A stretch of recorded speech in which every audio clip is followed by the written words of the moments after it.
State line truck and trailer Virginia state line ते लैके आए ने truck and trailer repair shop interstate 81 they exit 323 opposite flying J truck shop जिथे ट्रकों की हर तरह की तसल्ली बख्श मुरम्मत की जाती है। इस दे नाल ही पार्किंग ते ऑफिस स्पेस भी है उपलब्ध। पूरी रात हफ्तावार या महीनावार पार्किंग अते ट्रक रिपेयर लई जरूर आओ। वधेरे जानकारी लई संपर्क करो 6812600050। ਬਖਤੌਰ ਸਿੰਘ ਢਿੱਲੋਂ ਨਾਲ ਗੱਲਬਾਤ ਅੱਗੇ ਕਰਨ ਤੋਂ ਪਹਿਲਾਂ ਤੁਹਾਨੂੰ ਕੁਝ ਵਪਾਰਕ ਸੁਨੇਹੇ ਦੇ ਦਈਏ। ਤੁਹਾਡੀ ਕੋਈ ਵੀ ਪੁਰਾਣੀ ਮਰਜ਼ ਹੈ ਤਾਂ ਅਮਰੀਕਾ ਦੇ ਮਸ਼ਹੂਰ ਹੋਮੋਪੈਥ ਡਾਕਟਰ ਹਰਮਿੰਦਰ ਗਿੱਲ ਦੇ ਨਾਲ 408 737 7100 ਦੇ ਉੱਤੇ ਤੁਸੀਂ ਕਾਲ ਕਰਕੇ ਅਪਾਇੰਟਮੈਂਟ ਬਣਾ ਲਓ। ਇਹ ਤੁਹਾਡੀ ਅਮਰੀਕਾ ਕੈਨੇਡਾ ਦੇ ਵਿੱਚ ਦਵਾਈ ਘਰੇ ਪੁੱਜਦੀ ਕਰਦੇ ਆ। ਬੇਝਿਜਕ ਹੋ ਕੇ ਪੰਜਾਬੀ ਦੇ ਵਿੱਚ ਸਲਾਹ ਮਸ਼ਵਰਾ ਕਰੋ। ਵਾਸ਼ਿੰਗਟਨ ਸਟੇਟ ਦੇ ਵਿੱਚ ਸੈਟਲ ਕੈਂਟ ਜਾਂ ਇਸ ਦੇ ਆਲੇ ਦੁਆਲੇ ਤੁਸੀਂ ਨਵਾਂ ਘਰ ਬਣਾਉਣਾ, ਬਿਜ਼ਨਸ ਬਣਾਉਣਾ ਜਾਂ ਕੰਸਟਰਕਸ਼ਨ ਕਰਾਉਣੀ ਹੈ ਜਾਂ ਐਡੀਸ਼ਨ ਕਰਾਉਣੀ ਹੈ ਤਾਂ ਗੁਰਿੰਦਰ ਗਰੇਵਾਲ ਹੋਰਾਂ ਦੇ ਨਾਲ 2069415454 ਦੇ ਉੱਤੇ ਕਾਲ ਕਰ ਸਕਦੇ ਹੋ। ਹਰ ਤਰ੍ਹਾਂ ਦੇ accounts, book keeping, personal Texas, payroll Texas, state Texas, business Texas ਦੀਆਂ ਸੇਵਾਵਾਂ ਲੈਣ ਦੇ ਲਈ ਤੁਸੀਂ ਐਕੂਰੇਟ ਅਕਾਊਂਟਸ ਐਂਡ ਟੈਕਸਿਸ ਵਾਲੇ ਮਹਿੰਦਰ ਸਿੰਘ ਸੋਲ ਤੇ ਲੋਕਪਾਲ ਸਿੰਘ ਸੋਲ ਨਾਲ 2535208886 ਦੇ ਉੱਤੇ ਕਾਲ ਕਰ ਸਕਦੇ ਹੋ। ਇਹਨਾਂ ਦੀ ਲੋਕੇਸ਼ਨ ਹੈ ਜੀ 104 ਐਵੀਨਿਊ ਕੈਂਟ ਵਾਸ਼ਿੰਗਟਨ ਦੇ ਵਿੱਚ। ਪੰਜਾਬੀ ਦੇ ਵਿੱਚ ਤੁਸੀਂ ਆਪਣੀ ਅਪਾਇੰਟਮੈਂਟ ਬਣਾ ਸਕਦੇ ਹੋ। Spice bliss Indian restaurant 1520 Broadway Seattle ਤੇ ਦੂਜੀ ਲੋਕੇਸ਼ਨ ਹੈ ਜੀ 104 ਐਵੀਨਿਊ ਕੈਂਟ ਵਿੱਚ। ਤੁਸੀਂ ਇਹਨਾਂ ਤੋਂ ਕਿਸੇ ਤਰ੍ਹਾਂ ਦਾ ਵੀ ਫੂਡ ਆਰਡਰ ਕਰ ਸਕਦੇ ਹੋ, ਇੰਡੀਅਨ ਜਾਂ ਚਾਈਨੀਜ਼ ਜਾਂ ਕਿਸੇ ਤਰ੍ਹਾਂ ਦਾ ਹੋਰ, ਜਾਂ ਡਾਈਨ ਇਨ ਵੀ ਕਰ ਸਕਦੇ ਹੋ, ਕੈਟਰਿੰਗ ਵੀ ਕਰਦੇ ਨੇ। ਤਾਂ ਮੱਖਣ ਨਾਗਰਾ ਹੋਰਾਂ ਦੇ ਨਾਲ 206 353 1699 ਜਾਂ ਫਿਰ 2532467296 ਦੇ ਉੱਤੇ ਕਾਲ ਕਰ ਸਕਦੇ ਹੋ। ਤੁਹਾਡੀ ਗੱਡੀ ਨੂੰ ਤੁਹਾਡੇ ਰੀਫਰ ਦੇ ਯੂਨਿਟ ਖਰਾਬ ਹੋ ਗਿਆ ਜਾਂ ਗੈਸ ਦੀ ਕਮੀ ਆ ਗਈ ਜਾਂ ਹੋਰ ਕਿਸੇ ਪ੍ਰਕਾਰ ਦੀ ਪ੍ਰੋਬਲਮ ਹੈ ਤਾਂ ਹਾਈਟ ਬੜੀ ਹੀ ਲੇਟੈਸਟ ਮਸ਼ੀਨਾਂ ਦੇ ਨਾਲ ਲੈਸ Malwa truck line and trailer repair service 10224 residency road Manassas ਤੇ ਤੁਸੀਂ ਜਾ ਸਕਦੇ ਹੋ। ਇਹਨਾਂ ਦੀ ਲੋਕੇਸ਼ਨ ਹਾਈਵੇ 66 ਐਗਜ਼ਿਟ 43 ਤੋਂ ਬਿਲਕੁਲ ਨਾਲ ਹੈ ਜੀ। 8043728800 ਤੇ ਕਾਲ ਕਰ ਸਕਦੇ ਹੋ। Punjab truck and trailer repair ਇਹਨਾਂ ਦਾ ਇੱਕੋ ਇੱਕ ਨਿਸ਼ਾਨਾ guaranteed great and quick service. ਇੱਥੇ ਤਮਾਮ ਮਕੈਨੀਕਲ ਕੰਮਾਂ ਦੇ ਲਈ ਤੁਸੀਂ ਜਾ ਸਕਦੇ ਹੋ। Oil change, AC work, use ਤੇ ਬ੍ਰੈਂਡ ਨਿਊ ਟਾਇਰਸ ਵੀ ਲੈ ਸਕਦੇ ਹੋ। ਪਰਮਜਾ ਜੱਸੀ ਨਾਲ 31777205 ਜਾਂ 6612045818 ਤੇ ਕਾਲ ਕਰ ਸਕਦੇ ਹੋ। ਲੋਕੇਸ਼ਨ ਹੈ ਜੀ 1315 ਵੈਸਟਰਨ ਹਾਨਾ ਐਵੀਨਿਊ ਇੰਡੀਅਨੈਪੋਲਿਸ। ਵਾਸ਼ਿੰਗਟਨ ਫਰੇਟ ਸਰਵਿਸ ਜਿਹੜੀ ਸ਼ੈਟਲ ਏਰੀਆ 'ਚ ਓਨਰ ਆਪਰੇਟਰ ਤੇ ਡਰਾਈਵਰ ਹਾਇਰ ਕਰ ਰਹੀ ਹੈ। ਜਗਦੇਵ ਸੰਧੂ ਹੋਰਾਂ ਨਾਲ 2532666924 ਜਾਂ ਗੁਰਵਿੰਦਰ ਧਾਲੀਵਾਲ ਦੇ ਨਾਲ 2063544060। ਸੋ ਢਿੱਲੋਂ ਸਾਹਿਬ ਨਾਲ ਖਬਰਾਂ ਦੀ ਚਰਚਾ ਅੱਗੇ ਵਧਾਉਣੇ ਆ। ਢਿੱਲੋਂ ਸਾਹਿਬ, ਪੰਜਾਬ ਸਰਕਾਰ ਹਰ ਵਾਰੀ ਫੈਸਲੇ ਲੈਂਦੀ ਹੈ, ਮੁੜ ਕੇ ਯੂ ਟਰਨ ਇਹੋ ਜਿਹਾ ਮਾਰਦੀ ਹੈ ਕਿ ਯੂੰ ਹੋ ਜਾਂਦੀ ਹੈ। ਹੁਣ ਕਿਹੜਾ ਨਵਾਂ ਹੈ? ਦੇਖੋ, ਪੰਜਾਬ ਸਰਕਾਰ ਬੜੇ ਧਿਰਲੇ ਨਾਲ ਫੈਸਲਾ ਲੈਂਦੀ ਹੈ। ਫੈਸਲੇ ਦੀ ਪਬਲਿਸਿਟੀ ਫੈਸਲਾ ਲੈਣ ਤੋਂ ਪਹਿਲਾਂ ਹੀ ਕਰ ਦਿੰਦੀ ਤੇ ਮਗਰੋਂ ਵੀ ਕਰ ਦਿੰਦੀ ਤੇ ਫਿਰ ਫੈਸਲਾ ਲੈਣ ਤੋਂ ਬਾਅਦ ਕੀਤੀ ਜਾਂਦੀ ਹੈ ਤੇ ਫਿਰ ਕਹਿੰਦੇ ਆ ਨੋਟੀਫਿਕੇਸ਼ਨ ਕਰਤਾ ਸੀ, ਉਹ ਕੀਤੀ ਜਾਂਦੀ ਹੈ। ਹੁਣ ਇੱਕ ਇਹਨਾਂ ਨੇ ਅਜਿਹਾ ਫੈਸਲਾ ਲਿਆ ਹੈ ਜਿਹੜਾ ਜੁਮਲਾ ਮੁਸ਼ਤਰਕਾ ਮਾਲਕਾਨਾ ਨਾਲ ਸੰਬੰਧਿਤ ਹੈ ਜੀ। ਅਸਲ ਦੇ ਵਿੱਚ ਹਰਿਆਣੇ ਦਾ ਇੱਕ ਕੇਸ ਸੀ ਜੁਮਲਾ ਮਾਲਕਾਨਾ ਨਾਲ ਸੰਬੰਧਿਤ, ਉਹ ਸੁਪਰੀਮ ਕੋਰਟ ਚਲਾ ਗਿਆ ਜੀ ਤੇ ਸੁਪਰੀਮ ਕੋਰਟ ਦੇ ਜੱਜ ਸਾਹਿਬਾਨ ਨੇ ਉੱਥੇ ਫੈਸਲਾ ਕਰਤਾ ਕਿ ਜੁਮਲਾ ਮਾਲਕਾਨਾ ਜਿਹੜੀ ਇਹ ਸਾਰੀ ਪਿੰਡ ਦੀ ਜ਼ਮੀਨ ਹੈ। ਇਸ ਕਰਕੇ ਇਹ ਜ਼ਮੀਨ ਜਿਹੜੀ ਹੈਗੀ ਹੈ ਉਹ ਪੰਚਾਇਤਾਂ ਦੇ ਅਧਿਕਾਰ ਖੇਤਰ 'ਚ ਦੇ ਦਿੱਤੀ ਜਾਵੇ, ਇੰਤਕਾਲ ਉਹਨਾਂ ਦੇ ਨਾਂ ਤਬਦੀਲ ਕਰ ਦਿੱਤੇ ਜਾਣ। ਮਾਮਲਾ ਹਰਿਆਣੇ ਦਾ ਸੀ ਤੇ ਪੰਜਾਬ ਵਾਲਿਆਂ ਨੇ ਵੀ ਟਾਈਮ ਨਾਲ ਆਇਆ, ਨਾਲ ਦੀ ਨਾਲ ਹੀ ਇਹਨਾਂ ਨੇ ਕਹਿਤਾ ਜੀ ਲਓ ਆਪਾਂ ਅਸੀਂ ਵੀ ਕਰ ਦਿੰਦੇ ਹਾਂ। ਆਪਾਂ ਕੱਲ੍ਹ ਗੱਲ ਕੀਤੀ ਸੀ ਫਰੀਦਕੋਟ ਦੀ ਰਿਆਸਤ ਵਾਲੀ ਜ਼ਮੀਨ ਵਾਲੀ 20,000 ਏਕੜ ਪਈ ਹੈ। ਉਹ ਵੀ ਮੇਰਾ ਖਿਆਲ ਇਸੇ ਤਰੀਕੇ ਨਾਲ ਹੈ ਵੀ ਕਿਵੇਂ ਨਾ ਕਿਵੇਂ ਆ ਜੇ ਤੇ ਕੰਟਰੋਲ ਆ ਜੇ ਤੇ ਪੈਸਾ ਧੇਲਾ ਜਿਹੜਾ ਚਲੋ ਲਹੇ ਤਾਂ ਭਾਵੇਂ ਨਾ ਵੀ ਉਹ ਵੇਚ ਕੇ ਰੇਵੜੀਆਂ ਵੱਟ ਲਈਏ, ਚਲੋ ਸ਼ਾਇਦ ਹੋਰ ਜਿਹੜਾ ਕਰਜ਼ਾ ਲੈਣਾ ਉਹਨਾਂ ਰੇਵੜੀਆਂ ਨਾਲ ਹੀ ਸਰ ਜੇ। ਉਹ ਇਸ ਕਿਸਮ ਦੀ ਗੱਲ ਸੀ। ਇਹ ਜਿਹੜੀ ਜੁਮਲਾ ਮੁਸ਼ਤਰਕਾ ਮਾਲਕਾਨਾ ਹੈ, ਇਹਦੇ ਬਾਰੇ ਜਾਣੇਗਾ ਸਭ ਥੋੜ੍ਹਾ ਜਿਹਾ ਸੋਚਣਾ ਪੈਣਾ ਕਿ ਇਹ ਜ਼ਮੀਨ ਪੰਚਾਇਤਾਂ ਦੀ ਜ਼ਮੀਨ ਨਹੀਂ ਹੁੰਦੀ। ਨਾ, ਇਹ ਨਹੀਂ ਹੁੰਦੀ, ਇਹ ਲੋਕਾਂ ਦੀ ਹੁੰਦੀ ਹੈ। ਲੋਕਾਂ ਦੀ ਪੱਤੀਆਂ ਦੀ ਜ਼ਮੀਨ ਹੁੰਦੀ ਹੈ। ਜਦੋਂ ਕੋਈ ਪੱਤੀ ਫੈਸਲਾ ਕਰਦੀ ਹੈ, ਪਿੰਡ ਵਾਲੇ ਫੈਸਲਾ ਕਰਦੇ ਆ ਭਾਈ ਆਪਣੇ ਪਿੰਡ ਖੂਹ ਚਾਹੀਦਾ ਹੈ, ਟੋਭਾ ਚਾਹੀਦਾ ਹੈ, ਸਕੂਲ ਚਾਹੀਦਾ, ਗਰਾਊਂਡ ਗੁਰਦੁਆਰਾ ਸਾਹਿਬ ਵੀ ਬਣਾਉਣਾ ਹੈ। ਚਲੋ ਮੁਸਲਿਮ ਭਾਈਚਾਰਾ ਭਾਵੇਂ ਨਹੀਂ, ਥੋੜੇ ਘਰ ਰਹਿ ਗਏ ਅਮਰਾਸ਼ੀ, ਇਹਨਾਂ ਵਾਸਤੇ ਮਸੀਤ ਵੀ ਚਾਹੀਦੀ ਹੈ, ਕਬਰਸਤਾਨ ਵੀ ਚਾਹੀਦੀ ਹੈ, ਹੱਡਾ ਰੂੜੀ ਵੀ ਚਾਹੀਦੀ ਹੈ, ਸ਼ਮਸ਼ਾਨ ਘਾਟ ਵੀ ਚਾਹੀਦਾ। ਉਹਦੇ ਵਾਸਤੇ ਉਹ ਸਾਂਝੀ ਜਗ੍ਹਾ 'ਚੋਂ ਛੱਡ ਲੈਂਦੇ ਹੁੰਦੇ ਬਿਲਕੁਲ ਬਿਲਕੁਲ। ਤੇ ਉਹਦੇ ਨਾਲ ਵੀ ਜਿਹਦੇ ਕੋਲੇ ਜਿੰਨੀ ਜ਼ਮੀਨ ਆ ਉਹ ਜ਼ਮੀਨ ਦੇ ਵਿੱਚੋਂ ਹਿੱਸੇ ਬਹਿਦੀ ਜ਼ਮੀਨ ਜਿਹੜੀ ਆ ਉਹ ਕੱਟੀ ਜਾਂਦੀ ਸੀ। ਚਲੋ ਜੀ ਕਈ ਵਾਰੀ ਫਿਰ ਇਹ ਹੁੰਦਾ ਵੀ ਹੁਣ ਇਹਦਾ ਆਪਾਂ ਕਰੀਏ ਕੀ ਜੀ। ਜ਼ਮੀਨ ਜਦੋਂ ਕੋਈ ਕਿਤੇ ਉਹਦੇ 'ਚ ਵਰਤੋਂ 'ਚ ਨਹੀਂ ਆਉਂਦੀ ਤਾਂ ਫਿਰ ਉਹਨੂੰ ਜ਼ਮੀਨ ਨੂੰ ਆਪਣੇ ਨਾਂ ਮੁੜ ਕੇ ਵੀ ਤਬਦੀਲ ਕਰਾਉਣ ਦਾ ਇੱਕ ਤਰੀਕਾਕਾਰ ਹੁੰਦਾ ਸੀ। ਜੀ ਜੀ, ਤੁਸੀਂ ਕੱਲ੍ਹ ਜ਼ਿਕਰ ਕੀਤਾ ਸੀ ਨਾ ਵੀ ਉਹ ਜਿਹੜਾ ਪਟਵਾਰ ਦਫ਼ਤਰ ਹੈ ਜਲੰਧਰ, ਉਹਨੂੰ ਆਪਾਂ ਕਹਿ ਸਕਦੇ ਹਾਂ ਉਹ ਕੰਸੋਲੀਡੇਸ਼ਨ ਦਾ ਮਹਿਕਮਾ ਸੀ। ਕੰਸੋਲੀਡੇਸ਼ਨ ਦਾ ਮਹਿਕਮਾ ਸੀ। ਬੰਦਾ ਅਰਜੀ ਦਿੰਦਾ ਜੀ ਆ ਲਓ ਮੇਰੇ ਨਾਮ ਮੇਰੀ ਜ਼ਮੀਨ ਕਰੋ, ਅਸੀਂ ਇੰਨੇ ਹਿੱਸੇਦਾਰ ਆ, ਇੰਨੀ ਜ਼ਮੀਨ ਹੈ ਤੇ ਮੇਰਾ ਹਿੱਸਾ ਇਨਮਾ ਬਣਦਾ ਹੈ। ਦੇ ਰਾਤ ਖੇੜਾ ਵੀ ਰਹਿ ਜਾਂਦਾ ਸੀ, ਖਾਲਾ ਵੀ ਰਹਿ ਜਾਂਦਾ ਸੀ, ਉਹਦੇ 'ਚ ਲਾਉਂਦੇ ਸੀ। ਹਾਂ, ਉਹਦੇ 'ਚ ਆਉਂਦੇ ਸੀ। ਹੁਣ ਤੁਸੀਂ ਦੇਖੋ ਇੱਕ ਗੱਲ, ਇੱਕ ਆਮ ਤੌਰ ਦੇ ਉੱਤੇ ਇੱਕ ਭਗਤੂਪੁਰੇ ਦੀ ਜ਼ਮੀਨ ਦਾ ਰੌਲਾ ਪਈ ਜਾਂਦਾ ਹੈ ਕਿ ਭਗਤੂਪੁਰੇ ਵਾਲੀ ਜ਼ਮੀਨ ਹੈ ਜੀ ਜਿਹੜੀ, ਉਹਦੇ ਪੈਸੇ ਜਿਹੜੇ ਹੈ ਬਣਦੇ ਵਾਲੇ ਸੀ ਤੇ ਥੋੜਿਆਂ ਦੇ ਵਿੱਚ ਉਹਨੇ ਨਿਲਾਮ ਕਰਤੀ। ਅਸਲ ਦੇ ਵਿੱਚ ਭਗਤੂਪੁਰੇ ਦੀ ਜ਼ਮੀਨ ਕੋਈ ਨਹੀਂ ਸੀ। ਅੱਛਾ ਜੀ। ਜਿੱਥੇ ਤੁਸੀਂ ਦੇਖੋ ਜਿਨ੍ਹਾਂ ਪਿੰਡਾਂ ਦੇ ਵਿੱਚ ਜ਼ਮੀਨਾਂ ਅਕਵਾਇਰ ਹੁੰਦੀਆਂ, ਅਕਵਾਇਰ ਹੋਈਆਂ ਜ਼ਮੀਨਾਂ ਦੇ ਵਿੱਚ ਜਿਹੜੀ ਰਾਹ ਖੇੜਿਆਂ ਦੀ, ਰਾਹਾਂ ਦੀ, ਪਈਆਂ ਦੀ ਜ਼ਮੀਨ ਹੁੰਦੀ ਹੈ ਜੀ ਜੀ, ਉਹ ਜ਼ਮੀਨ ਵੀ ਦਾਨੇ ਵਾਲੀਆ ਸਾਹਿਬ ਖਾਤਿਆਂ ਦੇ ਮੁਤਾਬਕ, ਜਿਹੜੀ ਖਾਤਿਆਂ 'ਚੋਂ ਕੱਟੀ ਹੁੰਦੀ ਹੈ, ਖਾਤਿਆਂ ਦੇ ਮੁਤਾਬਕ ਉਹਦਾ ਕੰਪਨਸੇਸ਼ਨ ਮਿਲਦਾ ਹੈ, ਮੁਆਵਜ਼ਾ ਮਿਲਦਾ ਜਦੋਂ ਜ਼ਮੀਨ ਅਕਵਾਇਰ ਕੀਤੀ ਜਾਂਦੀ ਹੈ ਜੀ। ਸੋ ਇੱਥੇ ਇਹਨਾਂ ਨੇ ਇਹ ਗੱਲ ਤਾਂ ਦੇਖੀ ਨਹੀਂ, ਇਹਨਾਂ ਨੇ ਦਬਾ ਦਬ ਜੀ ਕਹਿੰਦੇ ਕਰਤਾ ਹੁਕਮ, ਨੋਟੀਫਿਕੇਸ਼ਨ ਜਾਰੀ ਕਰਤਾ ਜੀ, ਇੰਤਕਾਲ ਪੰਚਾਇਤਾਂ ਦੇ ਨਾਂ ਕਰ ਦਿਓ। ਚਲੋ ਜੀ, ਕਹਿੰਦੇ ਪੰਚਾਇਤਾਂ ਨਾਲ ਤੇ ਵਿਰੋਧ ਵੀ ਹੋਣਾ ਸ਼ੁਰੂ ਹੋ ਗਿਆ। ਪਹਿਲਾਂ ਤਾਂ ਆਪਾਂ ਵੀ ਇਸ ਗੱਲ ਦੇ ਉੱਤੇ ਗਿਲਾ ਜ਼ਾਹਰ ਕੀਤਾ ਸੀ ਕਿ ਇਹ ਕੰਮ ਕਿਸਾਨਾਂ ਦਾ ਸੀ। ਜੀ ਜੀ ਬਿਲਕੁਲ, ਕਿਸਾਨਾਂ ਨੂੰ ਤੇ ਅੰਦੋਲਨ ਕਰਨਾ ਚਾਹੀਦਾ ਸੀ, ਪਰ ਕਿਸਾਨ ਜਥੇਬੰਦੀਆਂ ਬਾਹਲੀਆਂ ਹੋ ਗਈਆਂ।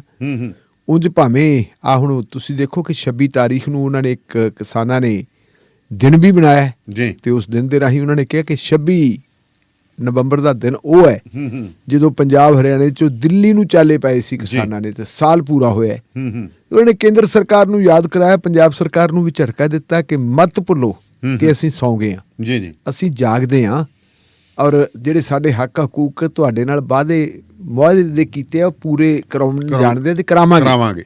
ਤੇ ਉਦੋਂ ਤੁਸੀਂ ਉਹਨਾਂ ਨੇ ਦੇਖੋ ਕਿ ਸਾਰੇ ਭਾਰਤ ਦੇ ਵਿੱਚ ਉਹਨਾਂ ਨੇ ਰਾਜ ਭਵਨਾਂ ਵੱਲ ਮਾਰਚ ਕਰਨ ਦੀ ਜਿਹੜੀ ਆਪਣਾ ਜੁਰਤ ਕੀਤੀ ਸੀ, ਦਿਖਾਵਾ ਕੀਤਾ, ਇਕੱਠ ਹੋਈ। ਚਲੋ ਉਹਨਾਂ ਨੇ ਮੈਮੋਰੰਡਮ ਵਗੈਰਾ ਗਵਰਨਰ ਸਾਹਿਬਾਨ ਨੂੰ ਦੇਤੇ ਕਿ ਕੇਂਦਰ ਸਰਕਾਰ ਨੂੰ ਦੱਸ ਦਿਓ। ਨਾਲ ਫਿਰ ਵਿੱਚ ਇਹ ਵੀ ਜੋੜ ਲਈ ਸੀ ਸ਼ਰਤ ਕਿ ਜੁਮਲਾ ਮਾਲਕਾਨਾ ਜ਼ਮੀਨ ਵਾਲਾ ਜਿਹੜਾ ਤੁਸੀਂ ਪੰਗਾ ਲਿਆ ਗਲਤ, ਇਹ ਵਾਪਸ ਲਓ ਜੀ ਫੈਸਲਾ।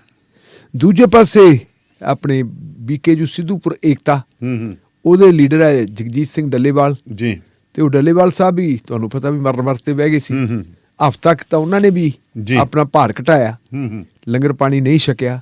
ਫਿਰ ਚਲੋ ਕੰਪਰੋਮਾਈਜ਼ ਹੋ ਗਿਆ। ਇੱਕ ਆਪਾਂ ਉਹਦੇ ਕੰਪਰੋਮਾਈਜ਼ ਦੀ ਬਾਕੀ ਡਿਟੇਲ 'ਚ ਤਾਂ ਨਾ ਜਾਈਏ ਜੀ, ਲੇਕਿਨ ਇੱਕ ਉਹਨਾਂ ਦੀ ਮੰਗ ਸੀ ਕਿ ਗੱਲਾਂ ਦੋ ਕਰੋ ਮਿੱਤਰੋ। ਇੱਕ ਤਾਂ ਜਿਹੜਾ ਤੁਸੀਂ ਐਂਟਰੀ ਕਰਦੇ ਹੋ ਨਾ ਸਾਡੀ ਰੈਵਨਿਊ ਰਿਕਾਰਡਾਂ 'ਚ, ਇਹ ਬੰਦ ਪਰਾਲੀ ਵਾਲੀ, ਇਹ ਬੰਦ ਕਰੋ। ਇਹ ਨੋਟੀਫਿਕੇਸ਼ਨ ਜਿਹੜਾ ਕੀਤਾ, ਨੋਟੀਫਿਕੇਸ਼ਨ ਵਾਪਸ ਲਓ। ਪਹਿਲੇ ਨੋਟੀਫਿਕੇਸ਼ਨ ਨੂੰ ਰੱਦ ਕਰਨ ਵਾਸਤੇ ਦੂਜਾ ਨੋਟੀਫਿਕੇਸ਼ਨ ਕਰੋ, ਤੇ ਦੂਜਾ ਉਹਨਾਂ ਨੇ ਫਿਰ ਇਹ ਜੁਮਲਾ ਮਾਲਕਾਨਾ ਵਾਲੀ ਗੱਲ ਕਰ ਜੀ।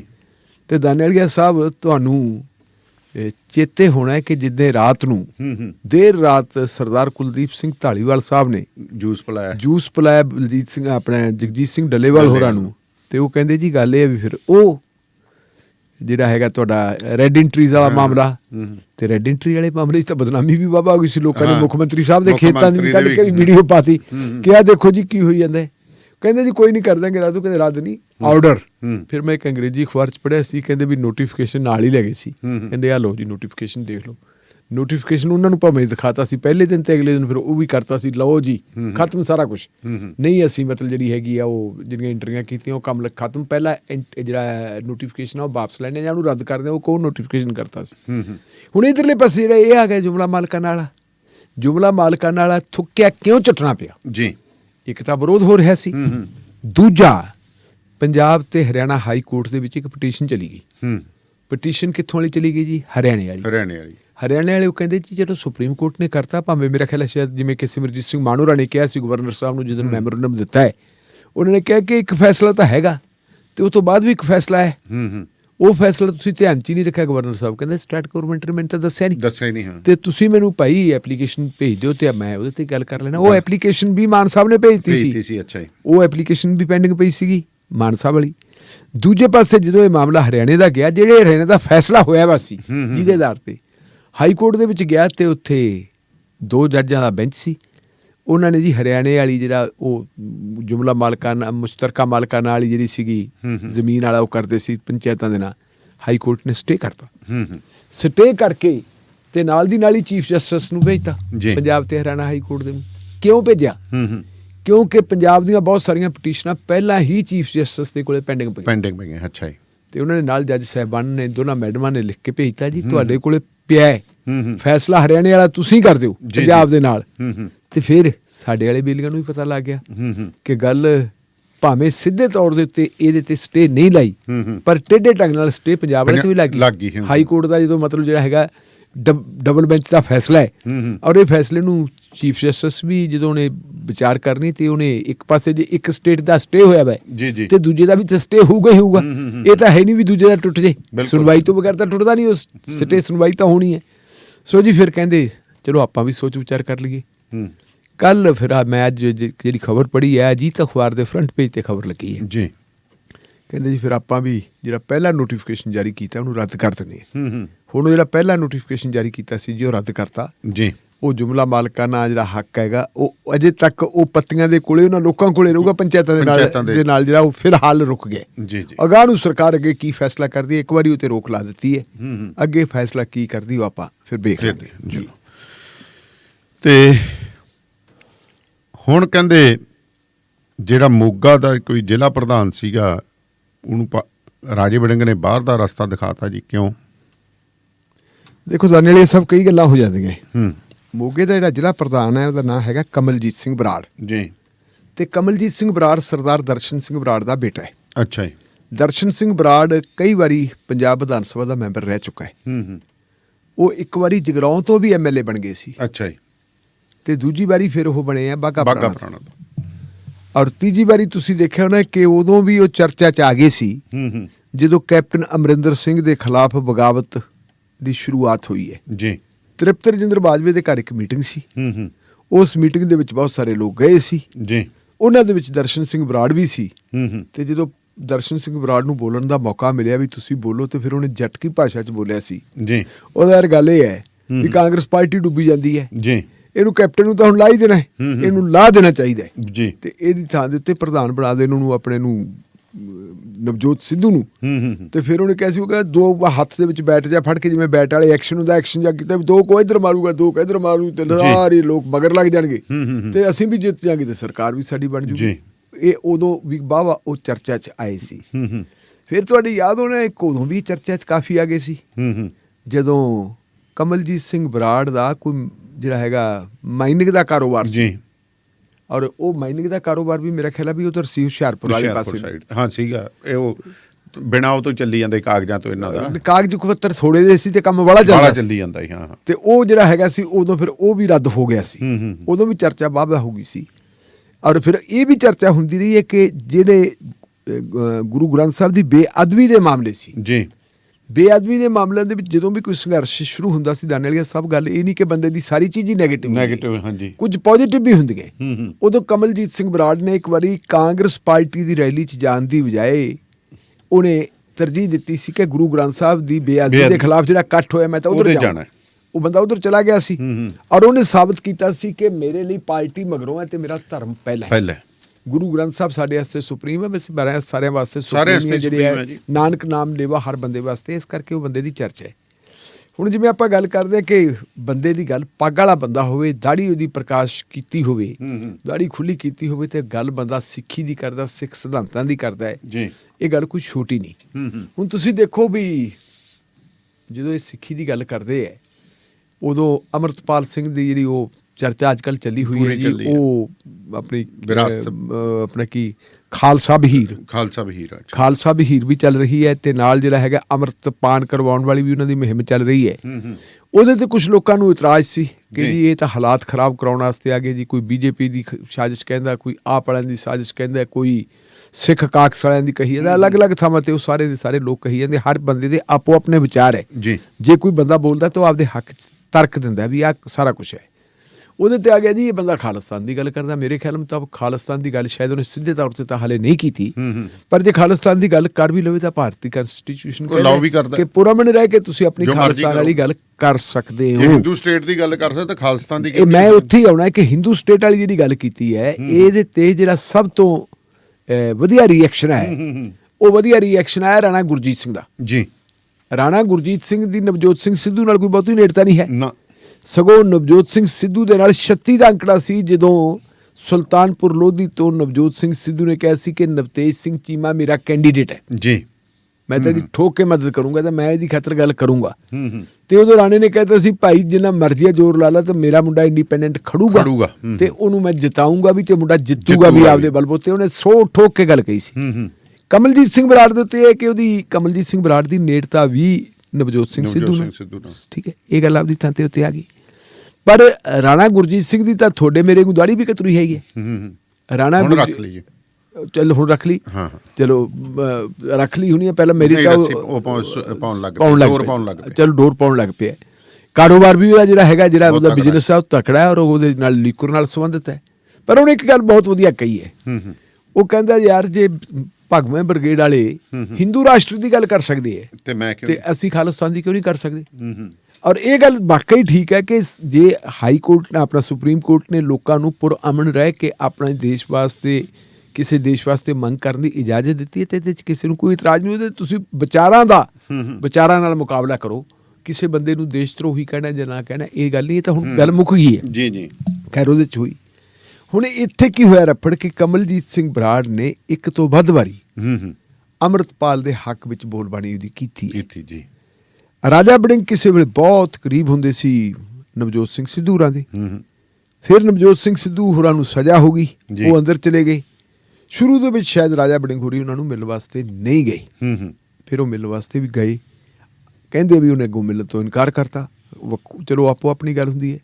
ਕਈ ਵਾਰੀ ਇਕੱਠੇ ਚੱਲਦਿਆਂ ਦੇ ਬੰਦਿਆਂ ਦੇ ਮਤਭੇਦ ਪਤਾ ਨਹੀਂ ਕਦੋਂ ਪੈਦਾ ਹੁੰਦੇ। ਬਿਲਕੁਲ ਕਿਉਂਕਿ ਕਿਸੇ ਜ਼ਮਾਨੇ ਦੇ ਵਿੱਚ ਜੇ ਆਪਾਂ ਦੇਖੀਏ ਬੜਾ ਲੰਬਾ ਸਮਾਂ ਨਹੀਂ ਹੋਇਆ, ਨਵਜੋਤ ਸਿੰਘ ਸਿੱਧੂ ਪ੍ਰਦੇਸ਼ ਕਾਂਗਰਸ ਕਮੇਟੀ ਦੇ ਪ੍ਰਧਾਨ ਸੀ। ਹੁਣ ਉਹਦੇ ਵਾਲੀ ਕੁਰਸੀ ਜਿਹੜੀ ਹੈਗੀ ਹੈ ਕਾਂਗਰਸ ਪਾਰਟੀ ਦੇ ਦਫ਼ਤਰ ਦੇ ਵਿੱਚੋਂ ਮਿਲ ਗਈ ਹੈ ਰਾਜਾ ਵੜਿੰਗ। ਤੇ ਕੁਰਸੀ ਕਿਹੋ ਜਿਹੀ ਚੀਜ਼ ਹੈ ਜਿਹੜੀ ਮਿੱਤਰਾਂ ਦੇ ਵਿੱਚ ਤੇ ਪਿਓ ਪੁੱਤਾਂ ਦੇ ਵਿੱਚ ਵੀ ਰਫੜ ਪਵਾ ਦਿੰਦੀ ਹੈ। ਨਹੀਂ, ਤੁਸੀਂ ਵੀ ਸਿਆਣੇ, ਮੁਗਲਾਂ ਨੇ ਆਪਦੇ ਕਿੰਨੇ ਪਿਓ ਤੇ ਹੋਰ ਭਤੀਜੇ ਅੰਦਰ ਕੀਤੇ ਆ। ਨਹੀਂ, ਮੁਗਲਾਂ ਤੋਂ ਇਲਾਵਾ ਹੁਣ ਆਪਣੇ ਆਪ ਦੀ ਦੇਖ ਲਓ ਤੁਸੀਂ। ਆਪਣੇ ਕੀ ਗੱਲ ਹੈ ਵੀ ਜੇ ਇੱਕ ਪੁੱਤ ਨੂੰ MLA ਬਣਾ ਦਿੱਤਾ ਤੇ ਦੂਜਾ ਰੁੱਸ ਜਾਂਦਾ ਕਿ ਮੈਨੂੰ ਕਿਉਂ ਨਹੀਂ ਬਣਾਇਆ ਵਾ। ਆਹ ਭੁੱਲਰਾਂ ਦਾ ਹੀ ਹੋਇਆ ਪਿਆ। ਉਹ ਕੀ ਕਹਿੰਦੇ ਤਰਨ ਵਾਲਿਆਂ ਦੇ ਕੀ ਭੁੱਲਰ ਸੀ ਜਿਹੜਾ ਆਪਣਾ ਮੰਤਰੀ ਗੁਰਚੇਤ ਸਿੰਘ ਭੁੱਲਰ ਕੇ ਉਹਨਾਂ ਦੇ ਹੋਇਆ ਪਿਆ। ਉਹ ਰਫੜੇ ਇਸ ਗੱਲ ਦਾ ਪੈ ਜਾਂਦਾ। ਹੁਣ ਉਹ ਕਿਉਂਕਿ ਜ਼ਿਆਦਾ ਜਿਹੜੀ ਹੈਗੀ ਹੈ ਉਧਰਲੀ ਗੱਲ ਕਰਦੇ ਆ, ਇਹਨੇ ਅੰਮ੍ਰਿਤਪਾਲ ਵਾਲੀ ਗੱਲ ਕਰਨੀ ਸ਼ੁਰੂ ਕਰਤੀ। ਰਾਜਾ ਵੜਿੰਗ ਨੇ ਅੰਮ੍ਰਿਤਪਾਲ ਸਿੰਘ ਦੀ ਕੋਈ ਮੁਖਾਲਫਤ ਨਹੀਂ ਕੀਤੀ ਜੀ। ਹੁਣ ਰਾਜਾ ਵੜਿੰਗ ਨੇ ਵੀ ਆਪਣੇ ਵਿਚਾਰਾਂ ਦਾ ਪ੍ਰਗਟਾਵਾ ਕੀਤਾ ਹੈ। ਰਾਜਾ ਵੜਿੰਗ ਨੇ ਕੀ ਕਿਹਾ ਸੀਗਾ ਜੀ, ਅੰਮ੍ਰਿਤਪਾਲ ਸਿੰਘ ਜੇ ਅੰਮ੍ਰਿਤਪਾਨ ਕਰਾਉਂਦਾ ਤੇ ਬਹੁਤ ਵਧੀਆ ਗੱਲ ਹੈ। ਉਹ ਜੇ ਨਸ਼ਿਆਂ ਤੋਂ ਲੋਕਾਂ ਨੂੰ ਹਟਾਉਂਦਾ ਤਾਂ ਉਹਦਾ ਕੋਈ ਵਿਰੋਧ ਨਹੀਂ ਕਰ ਸਕਦਾ। ਪਰ ਉਹਨੇ ਕਿਹਾ ਕਿ ਅੰਮ੍ਰਿਤਪਾਲ ਸਿੰਘ ਹੋਰਾਂ ਨੂੰ ਇਹ ਚਾਹੀਦਾ ਹੈ ਕਿ ਉਹਨਾਂ ਨੇ ਜਿੱਥੇ ਵੀ ਕਿਤੇ ਜਾਣਾ ਜਾਣ ਤੇ ਹਥਿਆਰਾਂ ਦਾ ਜਿਹੜਾ ਪ੍ਰਦਰਸ਼ਨ ਨਾ ਹੋਵੇ, ਵਿਖਾਵਾ ਨਾ ਹੋਵੇ। ਅਸੀਂ ਉਹ ਕਹਿੰਦੇ ਵੀ ਸੰਤਾਪ ਝੱਲਿਆ ਪੰਜਾਬ ਨੇ ਜੀ, ਕਿਉਂਕਿ ਹਥਿਆਰਾਂ ਦੇ ਵਿਖਾਵੇ ਤੋਂ ਬਾਅਦ ਫਿਰ ਗੱਲ ਗਾਂਹ ਤੁਰ ਪੈਂਦੀ ਹੈ। ਤੇ ਦਾਨੇਵਾਲ ਸਾਹਿਬ ਫਿਰ ਹੋਈ ਵੀ ਇਹੀ ਜੀ, ਕਿਉਂਕਿ ਉਹ ਜਿਹੜਾ ਮਹਿਰੋ ਵਾਲਾ ਅੰਮ੍ਰਿਤਪਾਲ ਸਿੰਘ ਮਹਿਰੋ ਦਾ ਹੀ ਹੈ ਨਾ, ਮਹਿਰੋ ਦਾ ਉਹਨੇ ਜਿਹੜੀ ਗੱਲ ਕਹੀ, ਉਹਨੇ ਇੱਕ ਇਹ ਗੱਲ ਕਹਿਤੀ, ਕਹਿੰਦੇ ਜੀ ਆਹ 32 ਬੋਰ 12 ਬੋਰ ਦੇ ਕਾਰਤੂਸ ਜਿਹੜੇ ਹੈਗੇ ਇਹਨਾਂ ਨੂੰ ਦੇਖ ਕੇ ਇਹਨਾਂ ਦਾ ਤਾਂ ਕਹਿੰਦੇ ਬੁਰਾ ਹਾਲ ਹੋਇਆ ਪਿਆ। ਤੇ ਜੇ ਕਿਤੇ ਅਸਲੀ ਨਿਕਲ ਆਏ ਫਿਰ ਕੀ ਬਣੂਗਾ, ਤੇ ਫਿਰ ਬਣੂਗਾ ਕੀ। ਆਹ ਜਿਹੜੀ ਚੀਜ਼ ਆ ਇਤਰਾਜ਼ਯੋਗ ਸੀ ਔਰ ਇਹਦੇ ਤੇ FIR ਵੀ ਦਰਜ ਹੋ ਗਈ। ਹੁਣ ਉਹ FIR ਦਰਜ ਹੋ ਗਈ ਜਿਹੜੀ ਦਾਨੇਵਾਲ ਸਾਹਿਬ। ਹੁਣ ਲੋਕ ਤਾਂ ਇਹ ਗੱਲ ਕਹੀ ਜਾਂਦੇ ਜੀ ਅੰਮ੍ਰਿਤਪਾਲ ਸਿੰਘ ਜਿਹੜੇ ਅੰਮ੍ਰਿਤਪਾਨ ਕਰਾਉਂਦੇ ਵੀ ਉਹ ਫਲਾਨੀ ਏਜੰਸੀ ਦਾ, ਧਮਕੀ ਏਜੰਸੀ ਦਾ। ਤੇ ਮੈਨੂੰ ਜਿੰਨੀ ਕਿ ਜਾਣਕਾਰੀ ਮਿਲੀ ਹੈ ਉਹ ਇਸ ਮੇਰੋ ਵਾਲੇ ਅੰਮ੍ਰਿਤਪਾਲ ਸਿੰਘ ਦੇ, ਉਹ ਕਹਿੰਦੇ ਭਾਵੇਂ ਕਿਹਾ ਜਾਂਦਾ ਕਿ ਉੱਥੇ ਗੁਰੂ ਆਏ ਸੀ ਤੇ ਗੁਰੂਆਂ ਨਾਲ ਸਿਲਸਿਲਾ, ਕਹਿੰਦੇ ਜਿਹੜਾ ਹੁਣ ਪਿੰਡ ਹੈ ਜਿਨ੍ਹਾਂ ਨੇ ਗੁਰੂਆਂ ਦੀ ਸੇਵਾ ਕੀਤੀ ਸੀ ਉਹ ਤਾਂ ਟੱਬਰ ਰਹੀ ਨਹੀਂ, ਇੱਥੋਂ ਤਾਂ ਬਾਹਰ ਹਿਜਰਤ ਵਗੈਰਾ ਕਰ ਗਏ। ਹੁਣ ਵਾਲੇ ਪਿੰਡ ਦੇ ਵਿੱਚ ਤਾਂ ਕਹਿੰਦੇ ਉਹਨਾਂ 'ਚ ਕੋਈ ਰਹੇ ਹੀ ਨਹੀਂ। ਇਹਨਾਂ ਦਾ ਵੀ ਕਹਿੰਦੇ ਕੋਈ ਬਹੁਤਾ ਲਾਗਾ ਦੇਗਾ ਨਹੀਂ। ਪਰ ਉਹ ਕਹਿੰਦੇ ਵੀ ਇਹਨਾਂ ਦੀਆਂ ਜਿਹੜੀ ਇਹਨਾਂ ਦੀ ਜਿਸ ਕਿਸਮ ਦੀਆਂ ਗੱਲਾਂ ਬਾਤਾਂ ਹੈ, ਉਹ ਗੱਲਾਂ ਬਾਤਾਂ ਵੀ ਬੜੇ ਸਵਾਲ ਖੜੇ ਕਰਦੀਆਂ। ਉਹ ਹੁਣ ਰਾਜੇ ਵੜਿੰਗ ਵਾਲੇ ਮਾਮਲੇ ਦੇ ਉੱਤੇ ਵੀ ਕੇਸ ਰਜਿਸਟਰ ਹੋ ਗਿਆ। ਬਿਲਕੁਲ। ਇਧਰੋਂ ਕਮਲਜੀਤ ਸਿੰਘ ਬਰਾੜ ਹੋਰਾਂ ਦਾ ਜਿਹੜਾ ਲਗਾਤਾਰ ਉਹ ਗੱਲ ਚੱਲ ਰਹੀ ਸੀ ਜੀ। ਦੇਖੋ ਜੀ, ਦੇਖੋ ਹੁਣ ਕਮਲਜੀਤ ਸਿੰਘ ਬਰਾੜ ਨੂੰ ਪਹਿਲਾਂ ਤਾਂ ਪ੍ਰਧਾਨਗੀ ਤੋਂ ਲਾਤਾ ਸੀ। ਕੱਲ ਪਹਿਲਾਂ ਖਬਰ ਇਹ ਚੱਲ ਰਹੀ ਸੀ ਕਿ ਕਮਲਜੀਤ ਸਿੰਘ ਬਰਾੜ ਮੋਗਾ ਜ਼ਿਲ੍ਹਾ ਕਾਂਗਰਸ ਕਮੇਟੀ ਦੇ ਪ੍ਰਧਾਨ ਇਹ ਪਹਿਲਾਂ ਹੁੰਦੇ ਸੀ। ਅੱਛਾ ਜੀ। ਇਹਨਾਂ ਨੂੰ ਹਟਾ ਕੇ ਕਾਕਾ ਸੁਖਜੀਤ ਸਿੰਘ ਲੋਹਗੜ੍ਹ ਨੂੰ ਮੋਗੇ ਦੀ ਜ਼ਿਲ੍ਹਾ ਕਾਂਗਰਸ ਪ੍ਰਧਾਨਗੀ ਦਿੱਤੀ ਜਾ ਚੁੱਕੀ ਹੈ। ਪ੍ਰਧਾਨ ਇਸ ਵੇਲੇ ਉਹ ਹੈ ਜੀ, ਇਹ ਸਾਬਕਾ ਪ੍ਰਧਾਨ। ਤੇ ਸਾਬਕਾ ਪ੍ਰਧਾਨ ਨੂੰ ਵੀ ਛੇਤੀ ਕੀਤੇ ਜੇ ਆਪਾਂ ਕਹਿ ਦਈਏ ਤਾਂ ਸਟੇਟ ਦਾ ਪ੍ਰੈਜ਼ੀਡੈਂਟ ਨਹੀਂ ਕੱਢ ਸਕਦਾ ਨਾ। ਰਾਜੇ ਵੜਿੰਗ ਨੇ ਵੈਸੇ ਪਹਿਲਾਂ 2-3 ਵਾਰੀ ਇਹ ਗੱਲਾਂ ਕੀਤੀਆਂ ਵੀ ਹੈ। ਪਟਿਆਲੇ ਜਾ ਕੇ ਉਹਨੇ ਕਿਹਾ ਮਹਾਰਾਣੀ ਪ੍ਰਨੀਤ ਕੌਰ ਤਾਂ ਸਾਡੀ ਮੈਂਬਰੀ ਹੈ ਨਹੀਂ, ਮੈਂਬਰੀ ਹੈ ਨਹੀਂ ਸਾਡੀ, ਤਾਂ ਮੈਂਬਰੀ ਹੈ ਨਹੀਂ, ਉਹ ਮੇਰੇ ਨੂੰ ਕੱਢ ਹੀ ਨਹੀਂ ਸਕਦਾ। ਉਹਨੇ ਕਿਹਾ ਕਾਕਾ ਤੂੰ ਨਹੀਂ ਕੱਢ ਸਕਦਾ, ਤੂੰ ਸੋਨੀਆ ਗਾਂਧੀ ਨਾਲ ਗੱਲ ਕਰ ਲਾ। ਇਵੇਂ ਜਿਵੇਂ ਫਿਰ ਇੱਥੇ ਆ ਕੇ ਉਹਨਾਂ ਨੇ ਰਾਜਾ ਵੜਿੰਗ ਆਪ ਤਾਂ ਨਹੀਂ ਕੁਝ ਬੋਲਿਆ ਤੇ ਕਹਿੰਦੇ ਆ ਵੀ ਰਿਕਮੈਂਡੇਸ਼ਨ ਰਾਜਾ ਵੜਿੰਗ ਦੀ ਸੀ ਔਰ ਇਹਦੇ ਤੇ ਫੈਸਲਾ ਲਿਆ ਹੈ ਜੀ ਕਾਂਗਰਸ ਹਾਈ ਕਮਾਂਡ ਨੇ। ਤੇ ਜਿਹੜੀ ਚਿੱਠੀ ਕੱਢੀ ਹੈ ਜਿਹਦੇ ਰਾਹੀਂ ਕਮਲਜੀਤ ਸਿੰਘ ਬਰਾੜ ਨੂੰ ਕਾਂਗਰਸ ਪਾਰਟੀ ਦੀ ਮੁੱਢਲੀ ਮੈਂਬਰਸ਼ਿਪ ਚੋਂ ਖਾਰਜ ਕਰਤਾ ਜਾਂ ਕਹਿ ਦਈਏ ਕਾਂਗਰਸ ਪਾਰਟੀ ਚੋਂ ਕੱਢਤਾ, ਬਾਹਰ ਦਾ ਰਸਤਾ ਉਹ ਹਰੀਸ਼ ਚੌਧਰੀ ਦੇ ਦਸਖਤ ਹੈ ਉਹਦੇ ਤੇ। ਅੱਛਾ ਜੀ।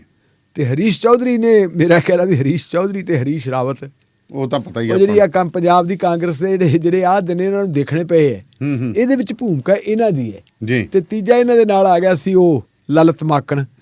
ਤੇ ਲਲਿਤ ਮਾਕਣ ਨੇ ਜਿਹੜਾ ਚੰਦ ਉੱਥੇ ਚੜਿਆ ਹੋਇਆ ਇਸ ਵੇਲੇ ਰਾਜਸਥਾਨ ਚ। ਰਾਜਸਥਾਨ ਦੇ ਵਿੱਚ ਤੁਸੀਂ ਦੇਖੋ ਕਿ ਇੱਥੇ ਕਾਂਗਰਸ ਪਾਰਟੀ ਦੀ ਸਰਕਾਰ ਡਿੱਗੂ ਕਰਦੀ ਹੈ। ਬਿਲਕੁਲ ਉਹ ਜੇ ਮੰਜਾ ਬਾਹੀ ਟੁੱਟਣ ਤੋਂ ਪਹਿਲਾਂ ਚੂਕਦਾ ਨਹੀਂ ਹੁੰਦਾ। ਹਾਂ ਔਰ ਉਹ ਚੁੱਕਣ ਤੋਂ ਪਹਿਲਾਂ ਜਿਹੜੀਆਂ ਚੀਕਾਂ ਵੱਜਣ ਲੱਗ ਗਈਆਂ ਸੀ ਵੀ ਰਾਹੁਲ ਗਾਂਧੀ ਨੇ ਆਉਣਾ, ਉਹਦੀ ਭਾਰਤ ਜੋੜੋ ਯਾਤਰਾ ਨੇ ਆਉਣਾ, ਤੇ ਉਦੋਂ ਪਹਿਲਾਂ ਕਾਂਗਰਸ ਪਾਰਟੀ ਜਿਹੜੀ ਹੈ ਡਾਮਾਡੋਲ ਹੋਈ ਪਈ ਹੈ ਤੇ ਭਾਰਤ ਯਾਤਰਾ ਵੀ ਜਿਹੜੀ ਹੈ ਪ੍ਰਭਾਵਿਤ ਹੋਊਗੀ ਜੀ। ਕੱਲ ਰਾਹੁਲ ਗਾਂਧੀ ਮੱਧ ਪ੍ਰਦੇਸ਼ ਦੇ ਵਿੱਚ ਸੀ ਤੇ ਜਦੋਂ ਮੱਧ ਪ੍ਰਦੇਸ਼ ਦੇ ਵਿੱਚੋਂ ਤੁਰਨ ਲੱਗਿਆ ਤੇ ਉੱਥੇ ਉਹਨੇ ਮੀਡੀਆ ਨਾਲ ਗੱਲਬਾਤ ਕੀਤੀ। ਮੀਡੀਆ ਨਾਲ ਗੱਲਬਾਤ ਕਰਕੇ ਉਹਨੇ ਕਈ ਗੱਲਾਂ ਕਹੀਆਂ ਜੀ। ਇੱਕ ਤਾਂ ਉਹਨੇ ਇਸ ਗੱਲ ਦਾ ਗਿਲਾ ਕੀਤਾ, ਕਾਂਗਰਸ ਪਾਰਟੀ ਦੀ ਆਪਾਂ ਗੱਲ ਕਰਦੇ ਹਾਂ ਨਾ, ਕਹਿੰਦਾ ਜੀ ਮੇਰਾ ਇਮੇਜ ਖਰਾਬ ਕਰਨ ਵਾਸਤੇ ਬੀਜੇਪੀ ਹਜ਼ਾਰਾਂ ਕਰੋੜ ਰੁਪਏ ਖਰਚ ਕਰੀ ਜਾਂਦੀ ਹੈ ਜੀ, ਪਰ ਉਹ ਕਹਿੰਦਾ ਮੈਨੂੰ ਤਾਕਤ ਮਿਲਦੀ ਹੈ। ਤਾਕਤ ਕਿਉਂ ਮਿਲਦੀ ਹੈ? ਤਾਕਤ ਕਹਿੰਦਾ ਮੈਨੂੰ ਇਸ ਕਰਕੇ ਮਿਲਦੀ ਹੈ ਕਿ ਜਦੋਂ ਮੇਰੇ ਵਿਰੋਧੀ ਮੇਰੇ ਤੇ ਨੁਕਤਾਚੀਨੀ ਕਰਦੇ ਹੈ, ਮੈਨੂੰ ਉਹ ਮਾੜਾ ਕਹਿੰਦੇ ਹੈ, ਇਹਦਾ ਮਤਲਬ ਹੈ ਕਿ ਮੇਰੀ ਲਾਈਨ ਸਿੱਧੀ ਹੈ। ਜੇ ਵਿਰੋਧੀ ਕਹਿਣ ਚੰਗਾ ਤਾਂ ਮੈਂ ਚੰਗਾ ਕਿਵੇਂ ਹੋ ਜਾਊਗਾ? ਫਿਰ ਤਾਂ ਵਿਰੋਧੀਆਂ ਵਾਸਤੇ ਚੰਗਾ ਹੋਇਆ ਤੇ ਮੈਂ ਮਾੜਾ ਹੂੰ ਆਪਦੀ ਪਾਰਟੀ ਵਾਸਤੇ। ਦੂਜੀ ਗੱਲ ਕਹਿੰਦਾ ਵੀ ਜਦੋਂ ਮੈਂ ਹੁਣ ਲੋਕਾਂ ਨੂੰ ਜਾਣਾ, ਮੈਂ ਲੋਕਾਂ ਨੂੰ ਮਿਲਦਾ, ਜਾ ਕੇ ਕਿਸਾਨਾਂ ਨੂੰ ਮਿਲਦਾ, ਮਜ਼ਦੂਰਾਂ ਨੂੰ ਮਿਲਦਾ, ਵਪਾਰੀਆਂ ਨੂੰ ਮਿਲਦਾ, ਆਪਣੇ ਦਲਿਤ ਭਾਈਚਾਰੇ ਦੇ ਲੋਕਾਂ ਨੂੰ ਮਿਲਦਾ, ਆਦਿਵਾਸੀਆਂ ਨੂੰ ਮਿਲਦਾ, ਮੈਂ ਜਾ ਕੇ ਨੀਤੀਆਂ ਦੇਖਦਾ ਕਿ ਨੀਤੀਆਂ ਸਰਕਾਰ ਦੀਆਂ ਕਿਹੋ ਜਿਹੀਆਂ। ਇਹਦੇ ਵਿੱਚ ਕਹਿੰਦਾ ਵੀ ਮੈਂ ਲੋਕਾਂ ਨੂੰ ਵੀ ਸਮਝਣ ਦੇ ਵਿੱਚ ਜਿਹੜੀ ਹੈਗੀ ਹੈ ਕਾਮਯਾਬ ਹੋ ਰਿਹਾ ਤੇ ਨਾਲ ਦੀ ਨਾਲ ਕਹਿੰਦਾ ਮੈਂ RSS ਤੇ ਭਾਰਤੀ ਜਨਤਾ ਪਾਰਟੀ ਦੀ ਵਿਚਾਰਧਾਰਾ ਨੂੰ ਸਮਝਣ ਦੇ ਵਿੱਚ ਵੀ ਕਾਮਯਾਬ ਹੋ ਗਿਆ। ਵੀ ਪਹਿਲਾਂ ਤਾਂ ਮੈਂ ਮਹਿਲਾ ਜੀ ਬੈਠਾ ਸੀ। ਹਾਂ, ਉਹ ਕਹਿੰਦਾ ਮੈਂ ਮਜ਼ਬੂਤ ਹੋ ਰਿਹਾ ਔਰ ਇਹਦੇ ਨਾਲ ਮੇਰੀ ਮਜ਼ਬੂਤੀ ਆਉਂਦੀ ਹੈ। ਫਿਰ ਤੁਹਾਡੇ ਵਰਗੇ ਕਾਹਨੂੰ ਫਿਰ ਚੁੱਪ ਕਰਕੇ ਰਹਿੰਦੇ ਹੋ? ਕਹਿੰਦੇ ਠੀਕ ਹੈ ਜੀ, ਤੁਸੀਂ ਆਪ ਦੀ ਗੱਲ ਕਰ ਲਈ, ਸਾਡੀ ਵੀ ਸੁਣ ਲਓ। ਕਹਿੰਦੇ ਕੀ ਹੈ ਜੀ? ਕਹਿੰਦੇ ਤੁਸੀਂ ਰਾਜਸਥਾਨ ਚ ਵੀ ਜਾਣਾ? ਕਹਿੰਦੇ ਹਾਂਜੀ। ਕਹਿੰਦੇ ਘੋਟੋ ਘੋਟੀ ਆ ਜਾਂਦੀ ਉੱਥੇ ਦੀ ਕਾਂਗਰਸ ਤਾਂ, ਗਹਿਲੋਤ ਵੀ ਤੇ ਆਪਣਾ ਪਾਇਲਟ ਵੀ। ਉਹ ਕਹਿੰਦਾ ਜੀ ਗੱਲ ਇਹ ਹੈ ਵੀ ਸਾਡੇ ਵਾਸਤੇ ਦੋਨੀ ਸਰਮਾਇਆ ਹੈ, ਐਸੈਟ ਕਿਹਾ ਉਹਨਾਂ ਨੇ। ਗਹਿਲੋਤ ਸਾਹਿਬ ਵੀ ਸਾਡੇ ਲਈ ਸਰਮਾਇਆ, ਤਜਰਬੇਕਾਰ ਆਗੂ ਹੈ, ਨੌਜਵਾਨ ਹੈ ਸਚਿਨ ਪਾਇਲਟ, ਉਹ ਵੀ ਸਾਡੇ ਵਾਸਤੇ ਸਰਮਾਇਆ ਹੈ। ਤੇ ਮੈਂ ਕਹਿੰਦਾ ਬਾਕੀ ਉਹਨੇ ਨਹੀਂ ਕਿਹਾ ਵੀ ਕਾਂਗਰਸ ਪਾਰਟੀ ਦੀ ਸਰਕਾਰ ਆਊਗੀ ਦੁਬਾਰਾ ਕਿ ਨਹੀਂ ਆਊਗੀ। ਕਹਿੰਦਾ ਮੈਂ ਤੁਹਾਨੂੰ ਇੱਕ ਗੱਲ ਗਰੰਟੀ ਨਾ ਕਹਿ ਸਕਦਾ ਕਿ ਜਦੋਂ ਮੈਂ ਜਾਊਂਗਾ ਨਾ ਰਾਜਸਥਾਨ ਚ ਤੇ ਮੇਰੀ ਜਿਹੜੀ ਹੈਗੀ ਆ ਜਿਹੜੀ ਭਾਰਤ ਜੋੜੋ ਯਾਤਰਾ ਇਹ ਪੂਰੀ ਸਫਲ ਹੋਊਗੀ, ਜੁੜ ਜਾਣਗੇ। ਇਹਨੂੰ ਕਹਿੰਦਾ ਕਿ ਇਹਦੇ ਤੇ ਕੋਈ ਨੈਗੇਟਿਵ ਪ੍ਰਭਾਵ ਨਹੀਂ ਪੈਂਦਾ। ਉਹ ਹੁਣ ਨੈਗੇਟਿਵ ਪ੍ਰਭਾਵ ਨਹੀਂ ਪੈਂਦਾ ਜਿਹੜੀ ਆਪਾਂ ਹਰੀਸ਼ ਚੌਧਰੀ ਨੂੰ ਪੰਜਾਬ ਨਾਲ ਜੋੜ ਕੇ ਪੰਜਾਬ ਦੇ ਵਿੱਚ ਜੋ ਕੁਝ ਕੀਤਾ ਕਰਾਇਆ ਵੀ ਜਿੰਨੀ ਮਾੜੀ ਹਾਲਤ ਕਾਂਗਰਸ ਪਾਰਟੀ ਦੀ ਹੁਣ ਹੈ ਚਾਹੀਦੀ ਤਾਂ ਇਹ ਸੀ ਕਿ ਉਹ ਰਾਜਾ ਵੜਿੰਗ ਨੂੰ ਤੇ ਕਮਲਜੀਤ ਬਰਾੜ ਨੂੰ ਬਹਾਉਂਦਾ, ਉਹਨਾਂ ਦੀ ਦੋਨਾਂ ਦੀ ਗੱਲ ਸੁਣਦਾ। ਜੇ ਉਹਦੀ ਗੱਲ ਬੱਸੋਂ ਬਾਹਰ ਹੁੰਦੀ ਉਹ ਸੋਨੀਆ ਗਾਂਧੀ ਨਾਲ ਗੱਲ ਕਰਦੇ ਜਾਂ ਕਿਸੇ ਹੋਰ ਆਪਣੇ ਬੇਨੂ ਗੋਪਾਲ ਹੈ ਇਹਨਾਂ ਦੇ ਆਰਗੇਨਾਈਜੇਸ਼ਨ ਦੇ ਇੰਚਾਰਜ ਉਹਨਾਂ ਨਾਲ ਗੱਲ ਕਰਦੇ ਵੀ ਯਾਰ ਗੱਲ ਕਰੀਏ। ਕਿਉਂਕਿ ਦਾਨੇ ਵਾਲੀ ਸਾਹਿਬ ਮੇਰੀ ਸਵੇਰੇ ਵੀ ਕਿਸੇ ਨਾਲ ਗੱਲ ਹੋਈ ਸੀ, ਸਵੇਰੇ ਵੀ ਮੈਨੂੰ ਕਿਸੇ ਬੰਦੇ ਨੇ ਕਿਹਾ, ਕਹਿੰਦੇ ਵੀ ਜਦੋਂ ਦਰਸ਼ਨ ਬਰਾੜ ਜਗਰਾਓਂ ਤੋਂ MLA ਬਣੇ ਜੀ, ਮੇਰਾ ਖਿਆਲ ਬੇਅੰਤ ਸਿੰਘ ਦੀ ਸਰਕਾਰ ਵੇਲੇ ਬਣੇ ਸੀਗੇ, ਉਸ ਵੇਲੇ ਹਾਲਤ ਇਹ ਸੀਗੀ ਕਿ ਇਹ ਲੋਕਾਂ ਦੇ ਵਿੱਚ ਇੰਨੇ ਵਧੀਆ ਤਰੀਕੇ ਦੇ ਨਾਲ ਵਿਚਰਦਾ ਹੁੰਦਾ ਸੀ ਕਿਉਂਕਿ ਮੰਡ ਦਾ ਇਲਾਕਾ ਹੈ ਜੀ, ਬਹੁਤ ਸਾਰੇ ਲੋਕ ਉੱਥੇ ਮੇਰਾ ਖਿਆਲ ਬੈਕਵਰਡ ਕਲਾਸ। ਉਦੋਂ ਇਹਨੂੰ ਦਰਸ਼ਨ ਖੋਟੇ ਵੀ ਕਹਿੰਦੇ ਸੀ। ਦਰਸ਼ਨ ਖੋਟੇ ਦਾ ਪਿੰਡ ਹੈ ਇਹਨਾਂ ਦਾ। ਹਾਂ, ਦਰਸ਼ਨ ਖੋਟੇ ਕਹਿੰਦੇ ਸੀ। ਬਰਾੜ ਤਾਂ ਫਿਰ ਮਗਰੋਂ ਬਣਿਆ ਮੇਰੇ ਖਿਆਲ, ਪਹਿਲਾਂ ਤਾਂ ਖੋਟੇ ਦੇ ਤੌਰ ਤੇ ਮਸ਼ਹੂਰ ਸੀ। ਖੋਟੇ ਤੋਂ ਕੱਲਾ ਕੁਝ ਇਹੋ ਜਿਹੀ ਹੋ ਗਈ ਉਹਦਾ ਛੇੜ ਪਾਉਣ ਲੱਗ ਪਏ, ਉਹ ਫਿਰ ਕਹਿ ਲਏ ਵੀ ਇਹ ਖੋਟਾ ਹੈ, ਖੋਟਾ ਸਿੱਕਾ ਰਿਵਰਸ ਪੈ ਗਿਆ। ਫਿਰ ਕਹਿੰਦਾ ਬਰਾੜ ਲਿਖੋ ਆਪਣੇ, ਹਾਂ ਬਰਾੜ ਕਰੋ ਤੋਂ ਕੀ ਕਰਾਉਣਾ। ਹਾਂ ਚਲੋ ਉਹ ਫਿਰ ਪਿੰਡ ਦਾ ਨਾਂ ਛੱਡ ਕੇ ਉਹ ਕਰ ਲਿਆ। ਤੇ ਉਹ ਉਦੋਂ ਇਹਨੇ ਕੰਮ ਇਹਨਾਂ ਕੀਤਾ ਸੀ ਲੋਕਾਂ ਦੇ ਵਿੱਚ ਵਿਚਰਦਾ ਹੁੰਦਾ ਸੀ। ਤੇ ਅੱਜ ਮੈਨੂੰ ਸਵੇਰੇ ਕਿਸੇ ਬੰਦੇ ਨੇ ਦੱਸਿਆ, ਉਹ ਕਹਿੰਦੇ ਜੀ ਉਸ ਤੋਂ ਬਾਅਦ ਜੀ ਤੀਜੀ ਇਲੈਕਸ਼ਨ ਹੋ ਗਈ।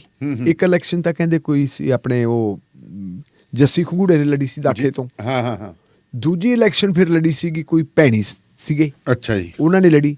ਤੀਜੀ ਇਲੈਕਸ਼ਨ ਹੁਣ ਲੜੀ ਸੀ ਸੰਧੂ ਨੇ, ਕੈਪਟਨ ਸੰਦੀਪ ਸੰਧੂ ਨੇ। ਕਹਿੰਦੇ ਜਦੋਂ ਮੰਡ ਦੇ ਇਲਾਕੇ 'ਚ ਵੋਟਾਂ ਮੰਗਣ ਜਾਂਦੇ ਸੀ ਨਾ, ਤੇ ਉੱਥੇ ਲੋਕ ਇੱਕੋ ਹੀ ਗੱਲ ਕਹਿੰਦੇ ਹੁੰਦੇ ਸੀ ਕਿ ਭਾਈ ਜੇ ਵੋਟਾਂ ਲੈਣੀਆਂ ਨਾ ਤੇ ਦਰਸ਼ਨ ਬਰਾੜ ਨੂੰ ਲੈ ਕੇ ਆਓ। ਅੱਛਾ, ਮਤਲਬ ਉਹਦੀ ਮਕਬੂਲੀਅਤ ਉੱਥੇ ਹੈ। ਹੁਣ ਜੇ ਆਪਾਂ ਜਗਰਾਉਂ 'ਚ ਵੀ ਉਹਦੀ ਮਕਬੂਲੀਅਤ ਕਹਿੰਦੇ ਆ ਜੀ, ਉਹਦਾ ਆਪਦਾ ਜ਼ਿਲ੍ਹਾ ਹੈ ਮੋਗਾ, ਉੱਥੇ ਵੀ ਉਹਦੀ ਹੈ। ਬਾਘਾ ਪੁਰਾਣਾ ਉਹਦੀ ਆਪਦੀ ਕੰਸਟੀਚਿਊਂਸੀ ਹੈ ਜੀ। ਚਾਹੀਦਾ ਇਹ ਸੀ ਕਿ ਦੋਵਾਂ ਤਰ੍ਹਾਂ ਦਾ ਬੈਠ ਕੇ ਤੁਸੀਂ ਕੰਪਰੋਮਾਈਜ਼ ਕਰਵਾ ਦਿਓ। ਇਹ ਨਹੀਂ ਕਿ ਜਦੋਂ ਇੱਕ ਚਾਦਰ ਪਾਟ ਗਈ ਜਾਂ ਤੇ ਉਹਨੂੰ ਲੀਰੋ ਲੀਰੀ ਕਰ ਦੋ ਵੀ ਚੱਲ ਟਾਕੀਆਂ ਹੀ ਬਣਾ ਲਓ। ਤੇ ਇਹਨੇ ਮਤਲਬ ਜਿਹੜੀ ਹਰੀਸ਼ ਰਾਵਤ ਨੇ ਫਿਰ ਉਹ ਲੀਰੋ ਲੀਰ ਕਰਨ ਵਾਲੀ ਗੱਲ ਕੀਤੀ ਹੈ। ਕਹਿੰਦਾ ਜੀ ਆ ਲਓ, ਆਪਾਂ ਕਹਿੰਦਾ ਚੱਕਤਾ ਮਾਰਤਾ ਮਾਂਜਾ ਤੇ ਤੈਨੂੰ ਦਿੱਤਾ ਕੱਢ। ਤੇ ਦਾਨੇਵਾਲੀਆ ਸਾਹਿਬ ਫਿਰ ਉਹ ਤੋਂ ਬਾਅਦ ਉਹ ਵੀ ਬੋਲਿਆ, ਉਹ ਕਹਿੰਦਾ ਮੈਨੂੰ ਕਾਂਗਰਸ ਨੇ ਥੋੜਾ ਕੱਢੇ, ਮੈਨੂੰ ਤਾਂ ਇੱਕ ਬੰਦੇ ਨੇ ਕੱਢੇ, ਰਾਜੇ ਵੜਿੰਗ ਨੇ। ਕਹਿੰਦਾ ਇਹਦਾ ਕਿਹੜੇ ਤੇ ਆਪਣੇ ਪਿੜ ਪਾਏ ਵੇ ਵੀ ਇੱਥੇ ਬੈਠੇ ਰਹਿਣੇ। ਕਹਿੰਦਾ ਕਾਂਗਰਸ ਸਮੁੰਦਰਾ ਆਉਂਦੇ ਰਹਿੰਦੇ ਜਾਂਦੇ ਰਹਿੰਦੇ, ਕੋਈ ਹੋਰ ਲੀਡਰ ਆ ਕੇ ਲੈ ਜਾਣਗੇ। ਹੁਣ ਖਬਰਾਂ ਇਹ ਵੀ ਆ ਰਹੀਆਂ ਕਿ ਜੀ ਉਹ ਆਪਣੇ ਸਿੱਧੂ ਸਾਹਿਬ ਤਾਂ ਜੇਲ੍ਹ 'ਚ ਬੈਠੇ ਹੈ, ਸ਼ਾਇਦ ਕਹਿੰਦੇ ਗਣਤੰਤਰਤਾ ਦਿਵਸ ਤੇ 26 ਜਨਵਰੀ ਨੂੰ ਉਹਨਾਂ ਨੂੰ ਰਿਹਾਈ ਮਿਲ ਜੇ। ਤੇ ਉਧਰੋਂ ਕਹਿੰਦੇ ਵੀ ਉਹ ਨਵਤੇਜ ਚੀਮੇ ਨੂੰ ਇੱਕ ਪੱਤਰ ਜਾ ਵੀ ਦੇਤਾ ਸੀ, ਰੁੱਕਾ ਦੇਤਾ ਸੀ ਪ੍ਰਿੰਕਾ ਗਾਂਧੀ ਬਾਡਰਾ ਨੇ ਵੀ ਆ ਚੱਲੇ ਹੋ ਤੁਸੀਂ ਤੇ ਮੇਰਾ ਰੁੱਕਾ ਦੇ ਦਿਓ ਨਵਜੋਤ ਸਿੰਘ ਸਿੱਧੂ ਨੂੰ। ਤੇ ਉਹ ਕਹਿੰਦੇ ਰੁੱਕਾ ਵੀ ਪਹੁੰਚ ਗਿਆ ਤੇ ਉਹਦੇ ਚ ਤਕੜੇ ਹੋ ਕੇ ਆਓ ਜੀ, ਤੁਹਾਡੀਆਂ ਸੇਵਾਵਾਂ ਦੀ ਲੋੜ ਹੈ ਤੇ ਤੁਹਾਨੂੰ ਅਸੀਂ ਕੋਈ ਨਵੀਂ ਜ਼ਿੰਮੇਵਾਰੀ ਦੇਣ ਲੱਗੇ ਹਾਂ। ਤੇ ਉਹੀ ਕਮਲਜੀਤ ਬਰਾੜ ਕਹੀ ਜਾਂਦਾ। ਉਹ ਕਹਿੰਦਾ ਯਾਰ ਇਹ ਬੜਾ ਗੱਲ ਹੈ। ਕੱਲ ਨੂੰ ਕਹਿੰਦਾ ਇਹ ਕੌਣ ਹੈ ਮੈਨੂੰ ਕੱਢਣ ਵਾਲੇ? ਮੈਂ ਤਾਂ ਕਾਂਗਰਸੀ ਹਾਂ। ਮੇਰੇ ਵਿਚਾਰਾਂ ਦੇ ਪ੍ਰਗਟਾਵੇ ਦੀ ਆਜ਼ਾਦੀ ਹੈ, ਕਹਿੰਦਾ ਮੈਂ ਤਾਂ ਕਰੂੰਗਾ ਜੇ ਮੈਂ ਗੁਰੂ ਦਾ ਨਾਂ ਲੈਣਾ। ਕਹਿੰਦਾ ਚ ਮਾੜੀ ਗੱਲ ਕੀ ਹੈ? ਚਲੋ ਉਹਨੇ ਆਪਦੀ ਗੱਲ ਉਹ ਕਹਿੰਦਾ ਰਿਹਾ। ਪ੍ਰਧਾਨ ਸਾਹਿਬ ਮੈਂ ਇੱਥੇ ਸ਼ਾਇਦ ਤੁਹਾਨੂੰ ਇੱਕ ਗੱਲ ਸੁਣਾਵਾਂ ਵੀ ਜਦੋਂ ਦਰਬਾਰਾ ਸਿੰਘ ਪ੍ਰਦੇਸ਼ ਕਾਂਗਰਸ ਕਮੇਟੀ ਦੇ ਪ੍ਰਧਾਨ ਹੁੰਦੇ ਸੀ ਤੇ ਗਿਆਨੀ ਜੈਲ ਸਿੰਘ ਦਾ ਇੱਕ ਬਹੁਤ ਕਰੀਬੀ ਕਾਂਗਰਸੀ ਸੀ, ਉਹਨੂੰ ਜੀ ਦਰਬਾਰਾ ਸਿੰਘ ਨੇ ਇਹਨਾਂ ਦੀ ਜਿਹੜੀ ਹੈ ਨਾ ਕਾਂਗਰਸ ਦੀ ਜਿਹੜੀ ਧੜੇਬੰਦੀ ਹੈ ਕੋਈ ਅੱਜ ਦੀ ਨਹੀਂ, ਬਹੁਤ ਪੁਰਾਣੀ ਹੈ। ਪ੍ਰਤਾਪ ਸਿੰਘ ਕੈਰੋ ਦੀ ਤੇ ਦਰਬਾਰਾ ਸਿੰਘ ਦੀ ਵੀ ਧੜੇਬਾਜ਼ੀ ਹੁੰਦੀ ਸੀ। ਫਿਰ ਗਿਆਨੀ ਜੈਲ ਸਿੰਘ ਦੀ ਤੇ ਦਰਬਾਰਾ ਸਿੰਘ ਦੀ ਹੋ ਗਈ। ਪੰਜਾਬ ਦੇ ਜਿਹੜੇ ਪੁਆੜੇ ਪਏ ਸੀ ਨਾ ਮਾੜੇ ਦਿਨਾਂ ਦਾ ਜਿਹੜਾ ਉਹ ਦੇਖਣੇ ਪਿਆ ਪੰਜਾਬ ਨੂੰ, ਇਹ ਵੀ ਇਹਨਾਂ ਦੀ ਲੜਾਈ ਚੋਂ ਪਏ ਸੀ। ਦਰਬਾਰਾ ਸਿੰਘ ਪਾਵਰ 'ਚ ਆ ਗਿਆ ਤੇ ਉਹਨੇ ਗਿਆਨੀ ਜੀ ਉੱਪਰ ਸੀ ਤੇ ਉਹਨਾਂ ਨੇ ਜੀ ਉਹ ਬੰਦੇ ਨੂੰ ਕਹਿੰਦਾ ਵੀ ਚੱਲ ਭਾਈ ਬਾਹਰ ਦਾ ਰਸਤਾ ਦਿਖਾਤਾ ਉਹਨੂੰ, ਕੱਢਤਾ ਕਾਂਗਰਸ ਪਾਰਟੀ 'ਚੋਂ। ਤੇ ਕਹਿੰਦੇ ਗਿਆਨੀ ਜੀ ਕਿਸੇ ਫੰਕਸ਼ਨ ਦੇ ਉੱਤੇ ਆਏ ਤੇ ਚਲੋ ਨੇੜਲਾ ਬੰਦਾ ਸੀ ਉਹ ਵੀ ਜਾ, ਉਹਨੇ ਫਤਿਹ ਬੁਲਾਈ, ਨੇੜੇ ਬਹਿ ਗਿਆ। ਗਿਆਨੀ ਜੀ ਉਦੋਂ ਰਾਸ਼ਟਰਪਤੀ ਨਹੀਂ ਬਣੇ ਸੀਗੇ, ਆਪਣੇ ਸੀਗੇ ਗ੍ਰਹਿ ਮੰਤਰੀ ਸੀ। ਕਹਿੰਦਾ ਵੀ ਗਿਆਨੀ ਜੀ ਮੇਰੀ ਇੱਕ ਫਰਿਆਦ ਹੈ। ਕਹਿੰਦਾ 10 ਯਾਰ, ਕਹਿੰਦੇ ਯਾਰ ਮੈਨੂੰ ਕਾਂਗਰਸ ਪਾਰਟੀ ਚੋਂ ਕੱਢਤਾ। ਕਹਿੰਦਾ ਕਿਹਨੇ ਕੱਢਤਾ? ਕਹਿੰਦਾ ਦਰਬਾਰਾ ਸਿੰਘ ਨੇ। ਕਹਿੰਦਾ ਉਹ ਕੀ ਲੱਗਦਾ ਕਾਂਗਰਸ? ਤੂੰ ਕਾਂਗਰਸੀ ਹੈ? ਉਹਦਾ ਜੀ ਮੈਨੂੰ ਕੱਢਤਾ। ਉਹ ਕਹਿੰਦਾ ਤੇਰੇ ਖੱਦਰ ਤਾਂ ਪਾਇਆ ਨਾ, ਚਿੱਟੇ ਲੀੜੇ ਦਾ ਪਾਏ? ਕਹਿੰਦਾ ਜੀ ਪਾਏ ਹੈ। ਕਹਿੰਦਾ ਫਿਰ ਜਿਹਦੇ ਚਿੱਟੇ ਲੀੜੇ ਪਏ ਉਹ ਕਾਂਗਰਸੀ ਹੈ। ਇਹਦੀ ਬੜੀ ਗੱਲ ਹੈਗੀ ਕਿ ਤੈਨੂੰ ਕਹਿ ਤੂੰ ਕਹਿੰਦਾ ਮੈਂ ਤਾਂ ਕਾਂਗਰਸ ਆ, ਤੈਨੂੰ ਕਿਹੜਾ ਫੜ ਕੇ ਉਹਨੇ ਬਾਹਰ ਚੱਕ ਕੇ ਪਿੰਡੋਂ ਬਾਹਰ ਸਿੱਟਤਾ? ਤੂੰ ਕਾਂਗਰਸੀ ਹੈਗਾ। ਕੱਲ ਨੂੰ ਫਿਰ ਜਦੋਂ ਆਪਣੇ ਦਿਨ ਫਿਰ ਗਏ ਤੇ ਫਿਰ ਤੂੰ ਭਾਈ ਉਦੋਂ ਵੀ ਵੱਡਾ ਬਣ ਜਾਏਗਾ। ਉਹ ਇਸ ਤਰ੍ਹਾਂ ਹੁੰਦਾ ਕਾਂਗਰਸ ਪਾਰਟੀ 'ਚ ਚੱਲਦਾ ਰਹਿੰਦਾ, ਚਲਾਉਂਦਾ ਰਹਿੰਦਾ। ਪਾਰਟੀਆਂ ਦੀ ਸਥਿਤੀ ਹੈ, ਪਰ ਕਾਂਗਰਸ ਹਾਈ ਕਮਾਂਡ ਨੂੰ ਜ਼ਰੂਰ ਦੇਖਣਾ ਚਾਹੀਦਾ ਕਿ ਇੱਕ ਪਾਸੇ ਭਾਰਤ ਜੋੜੋ ਯਾਤਰਾ ਲੈ ਕੇ ਚੱਲੇ ਰਾਹੁਲ ਗਾਂਧੀ, ਲੜਾਈ ਉਹਨਾਂ ਦੀ ਕਿੱਡੀ ਵੱਡੀ ਹੈ। ਦੂਜੇ ਪਾਸੇ ਜੇ ਸੂਬਿਆਂ ਦੇ ਵਿੱਚ ਕਾਂਗਰਸ ਪਾਰਟੀ ਕਮਜ਼ੋਰ ਹੁੰਦੀ ਤੇ ਫਿਰ 24 ਵਾਲੀ ਚੁਣੌਤੀ ਤੁਹਾਡੇ ਵਾਸਤੇ ਬਹੁਤ ਮੁਸ਼ਕਲ ਹੈ। ਉਹ ਤਾਂ ਫਿਰ ਚੁਣੌਤੀ ਸਮਝੋ ਹੀ ਨਾ ਉਹਨੂੰ। ਹੁਣ ਚੁਣੌਤੀ ਮਤਲਬ ਆਪਣਾ ਮੁਕਾਬਲੇ 'ਚ ਹੋਣਾ ਹੀ ਨਹੀਂ। ਫਿਰ ਜਿਵੇਂ ਹੁਣ ਗੁਜਰਾਤ ਦੀ ਸਥਿਤੀ ਹੈ, ਗੁਜਰਾਤ ਦੇ ਵਿੱਚ ਪਿਛਲੀ ਵਾਰੀ ਜੇ ਬੀਜੇਪੀ ਕੋਲੇ 99 ਸੀਟਾਂ ਸੀ ਤੇ ਇਹਨਾਂ ਕੋਲੇ 77 ਸੀਟਾਂ ਸੀ। ਬੀਜੇਪੀ ਕੋਲੇ ਡਬਲ ਇੰਜਨ ਸੀ, ਸੂਬੇ ਦੀ ਸਰਕਾਰ ਵੀ ਸੀ ਉਹਨਾਂ ਦੇ ਕੋਲੇ ਤੇ ਉਹਨਾਂ ਦੇ ਕੋਲੇ ਕੇਂਦਰ ਦੀ ਸਰਕਾਰ ਵੀ ਸੀ। ਸਾਰੇ ਜਿੰਨੇ ਪ੍ਰਚਾਰਕ ਸੀ ਉਹ ਵੀ ਸੀ। ਤੇ ਉਹਦੇ ਚੋਂ ਮਨੀ ਸ਼ੰਕਰ ਆਇਰ ਦੇ ਮੂੰਹ ਦੇ ਵਿੱਚੋਂ ਉਹਦੇ ਇੱਕ ਲੱਲੀ ਜੀ ਗੱਲ ਨਿਕਲ ਗਈ ਸੀ। ਉਹਨੇ ਕਿਤੇ ਪਤਾ ਨਹੀਂ ਕਿਹੜੀ ਗੱਲ ਤੇ ਕਿਤੇ ਨੀਚ ਕਹਿਤਾ ਸੀ ਤੇ ਨਰਿੰਦਰ ਮੋਦੀ ਸਾਹਿਬ ਨੇ ਨੀਚ ਸ਼ਬਦ ਨੂੰ ਲੈ ਕੇ ਹੀ ਸਾਰੀ ਕੰਪੇਨ ਚਲਾਤੀ ਸੀ ਕਿ ਜੀ ਇਹ ਮੈਂ ਗੁਜਰਾਤੀ ਹਾਂ ਤੇ ਮੈਨੂੰ ਨੇ ਨੀਚ ਆਖਿਆ ਤੇ ਮਤਲਬ ਗੁਜਰਾਤੀ ਨੀਚ ਥੋੜਾ ਹੁੰਦੇ ਤੇ ਤੁਸੀਂ ਦੱਸੋ ਆਪਾਂ ਨੀਚ ਆ। ਤੇ ਉਹ ਇਹ ਲੋਕ ਕਹਿੰਦੇ ਹੁੰਦੇ ਸੀ ਜਿਹੜੇ ਤਪਾਏ ਪਏ ਸੀ ਮਹਿੰਗਾਈ ਦੇ, GST ਦੇ, ਕਰੋਨਾ ਦੇ, ਸਾਰੇ ਕਾਸੇ ਦੇ ਜਿਹੜੇ ਤਪਾਏ ਪਏ ਸੀ ਵੀ ਅਸੀਂ ਨਹੀਂ ਜੀ ਇਹਨਾਂ ਨੂੰ ਵੋਟਾਂ ਪਾਉਂਦੇ। ਉਹਨਾਂ ਬੰਦਿਆਂ ਨੇ ਫਿਰ ਕਹਿੰਦੇ ਵੀ ਉਹ ਹੈ ਮਾੜੀ ਪਾਰਟੀ ਇਹ। ਪਰ ਗੱਲ ਇਹ ਹੈ ਨਾ ਵੀ ਸਾਡੇ ਲੀਡਰ ਨੂੰ ਆਹ ਗੱਲ ਕਹੀ ਤੇ ਉਹ ਆ ਗਿਆ। ਹੁਣ ਦਾਨੇਵਾਲੀਆ ਸਾਹਿਬ ਇਸ ਕਰਕੇ ਇਸ ਵੇਲੇ ਦੀ ਸਥਿਤੀ ਹੈ ਕਿ ਗੁਜਰਾਤ ਦੇ ਵਿੱਚ ਭਾਵੇਂ ਬੀਜੇਪੀ ਦੇ ਖਿਲਾਫ ਵਾਤਾਵਰਨ ਬਣਿਆ ਹੋਇਆ, ਕਾਂਗਰਸ ਪਾਰਟੀ ਦੀਆਂ ਸੰਭਾਵਨਾਵਾਂ ਸੀ, ਸ਼ਾਇਦ ਹੁਣ ਵੀ ਲੱਗ ਜੇ ਕਿਉਂਕਿ ਕੋਣੀ ਟੱਕਰ 'ਚ ਕੁਛ ਨਹੀਂ ਕਹਿ ਸਕਦੇ, ਪਰ ਜਿਹੜੀ ਜ਼ਿਆਦਾ ਤੌਰ ਤੇ ਦਿਖਣੀ ਚਾਹੀਦੀ ਸੀ ਉਹ ਦਿਖਦੀ ਨਹੀਂ। ਕਿਉਂ ਨਹੀਂ ਦਿਖਦੀ? ਕਿਉਂਕਿ ਸੰਪਰਕ ਲੋਕਾਂ ਨਾਲ ਟੁੱਟ ਗਿਆ। ਲੋਕਾਂ ਨਾਲ ਸੰਪਰਕ ਨਾਲੇ ਜੀ ਇਹ ਤਾਂ ਕ੍ਰਿਕਟ ਦੇ ਮੈਚ ਵਰਗਾ, ਅਖੀਰਲੇ ਦਿਨ ਪਤਾ ਨਹੀਂ ਕਿਹੜਾ ਪਾਣਾ ਕਿੱਧਰ ਨੂੰ ਵਾਪਰ। ਦਾਨੇਵਾਲੀ ਸਾਹਿਬ ਮਤਲਬ ਹੈ ਵੀ ਜਿਉਂਦੀ ਪਾਰਟੀ ਦਾ ਜੇ ਲੋਕਾਂ ਨਾਲ ਸੰਪਰਕ ਹੋਵੇ, ਉਹਨਾਂ ਦੇ ਵਿੱਚ ਯੂਨਿਟੀ ਹੋਵੇ, ਵਿਚਾਰਾਂ ਦੇ ਮਤਭੇਦ ਤੁਹਾਡੇ ਹੋ ਜਾਣ, ਉਹ ਵੱਖਰੀ ਗੱਲ ਹੈ। ਪਰ ਇਹ ਨਹੀਂ ਗੱਲ ਹੋਣੀ ਚਾਹੀਦੀ ਕਿ ਤੁਸੀਂ ਇੱਕ ਦੂਜੇ ਦੇ ਦੁਸ਼ਮਣ ਤੇ ਇੱਕ ਦੂਜੇ ਨੂੰ ਤੁਸੀਂ ਜਿਹੜੀ ਹੈਗੀ ਆ ਕੱਢਾ ਕਢਾਈ ਤੇ ਆ ਜਾਓ। ਇਹ ਗੱਲ ਨਹੀਂ ਠੀਕ ਰਹਿੰਦੀ ਜੀ। ਸੋ ਜੇਕਰ ਰੇਡੀਓ ਪੰਜਾਬ ਟੁਡੇ ਦੇ ਪ੍ਰੋਗਰਾਮ ਸ਼ਮਾਦਾਨ ਦੇ ਵਿੱਚ ਤੁਸੀਂ ਆਪਣੇ ਵਪਾਰਕ ਅਦਾਰੇ ਦੀ ਪ੍ਰਮੋਸ਼ਨ ਚਾਹੁੰਦੇ ਹੋ ਤਾਂ ਤੁਸੀਂ ਮੇਰੇ ਨਾਲ ਸੰਪਰਕ ਕਰ ਸਕਦੇ ਹੋ 9780141741 ਤੇ 9780141741। ਕੁਛ ਵਪਾਰਕ ਸੁਨੇਹੇ ਲੈ ਲਈਏ ਫਿਰ ਅੱਗੇ ਚੱਲਾਂਗੇ ਜੀ। ਸੋ ਜੁੜੇ ਰਹੋ। ਭੈਣ ਜੀ ਵਿਆਹ ਲਈ ਕੱਪੜਿਆਂ ਦੀ ਤੇ ਸ਼ਾਪਿੰਗ ਹੋ ਗਈ ਲਾਜਵਾਬ, ਪਰ ਜੁਐਲਰੀ ਕਿੱਥੋਂ ਲੈਣੀ ਹੈ? ਫਿਕਰ ਨਾ ਕਰੋ, ਜਿੱਥੇ ਲੋਕ ਸੂਟ ਦੇਖਦੇ ਰਹਿ ਜਾਣਗੇ ਉੱਥੇ ਗਹਿਣੇ ਦੇ ਡਿਜ਼ਾਈਨ ਦੀ ਵੀ ਤਾਰੀਫ ਕੀਤੇ ਬਿਨਾਂ ਰਹਿਣਗੇ ਨਹੀਂ, ਕਿਉਂਕਿ ਏਸੀ ਜੁਐਲਰਸ ਕੈਂਟ ਵਾਲਿਆਂ ਦੇ ਕੋਲ ਹੈ 22 ਕੈਰਟ ਦੇ ਸੋਨੇ ਦੇ ਗਹਿਣੇ, ਔਰਤਾਂ ਮਰਦਾਂ ਬੱਚਿਆਂ ਦੇ ਵੰਨ-ਸਵੰਨੇ ਗਹਿਣਿਆਂ ਦੀ ਬੇਸ਼ੁਮਾਰ ਤੇ ਲੇਟੈਸਟ ਵੈਰਾਈਟੀ। ਇਹਨਾਂ ਦੇ ਸ਼ੋਰੂਮ 'ਚ ਸੋਨੇ ਚਾਂਦੀ ਹੀਰਿਆਂ ਦੇ ਗਹਿਣੇ ਭਰੇ ਰਹਿੰਦੇ ਨੇ, ਜਿੱਥੇ ਹੈ ਕੁੰਦਨ ਸੈੱਟ, ਜੜਾਊ ਸੈੱਟ, ਪੋਲਕੀ ਸੈੱਟ, ਹੀਰੇ ਜੜੇ set, light weight necklace, chain, ਕੜੇ, ਚੂੜੀਆਂ, ਨਗਾਂ ਵਾਲੀਆਂ ਸੋਹਣੀਆਂ ਮੁੰਦਰੀਆਂ, ਝੁਮਕੇ ਵਾਲੀਆਂ ਤੇ ਹੋਰ ਬਥੇਰਾ ਕੁਝ। ਏਸੀ ਜਿਊਲਰ ਸ਼ਟਲ ਵਿੱਚ ਹਰ ਹਫਤੇ ਨਵੀਂ ਸ਼ਿਪਮੈਂਟ ਆਉਂਦੀ ਹੈ। ਤੁਹਾਡੇ ਪਸੰਦ ਦੇ ਤੁਹਾਡੇ ਸਾਈਜ਼ ਮੁਤਾਬਕ ਗਹਿਣੇ 2 ਹਫ਼ਤਿਆਂ ਵਿੱਚ ਤਿਆਰ ਕਰਵਾ ਕੇ ਦਿੰਦੇ ਹਨ ਤੇ ਰਿਪੇਅਰ ਵੀ ਕਰਦੇ ਹਨ। 24 ਕੈਰਟ ਸੋਨੇ ਦੇ ਬਿਸਕੁਟ ਖਰੀਦ ਅਤੇ ਵੇਚ ਸਕਦੇ ਹੋ। 100% ਪਿਓਰ ਗਰੰਟੀ ਵਾਲੇ ਗਹਿਣੇ ਲੈਣ ਲਈ ਪਹੁੰਚੋ 25416 100 fort avenue, south East, cantt.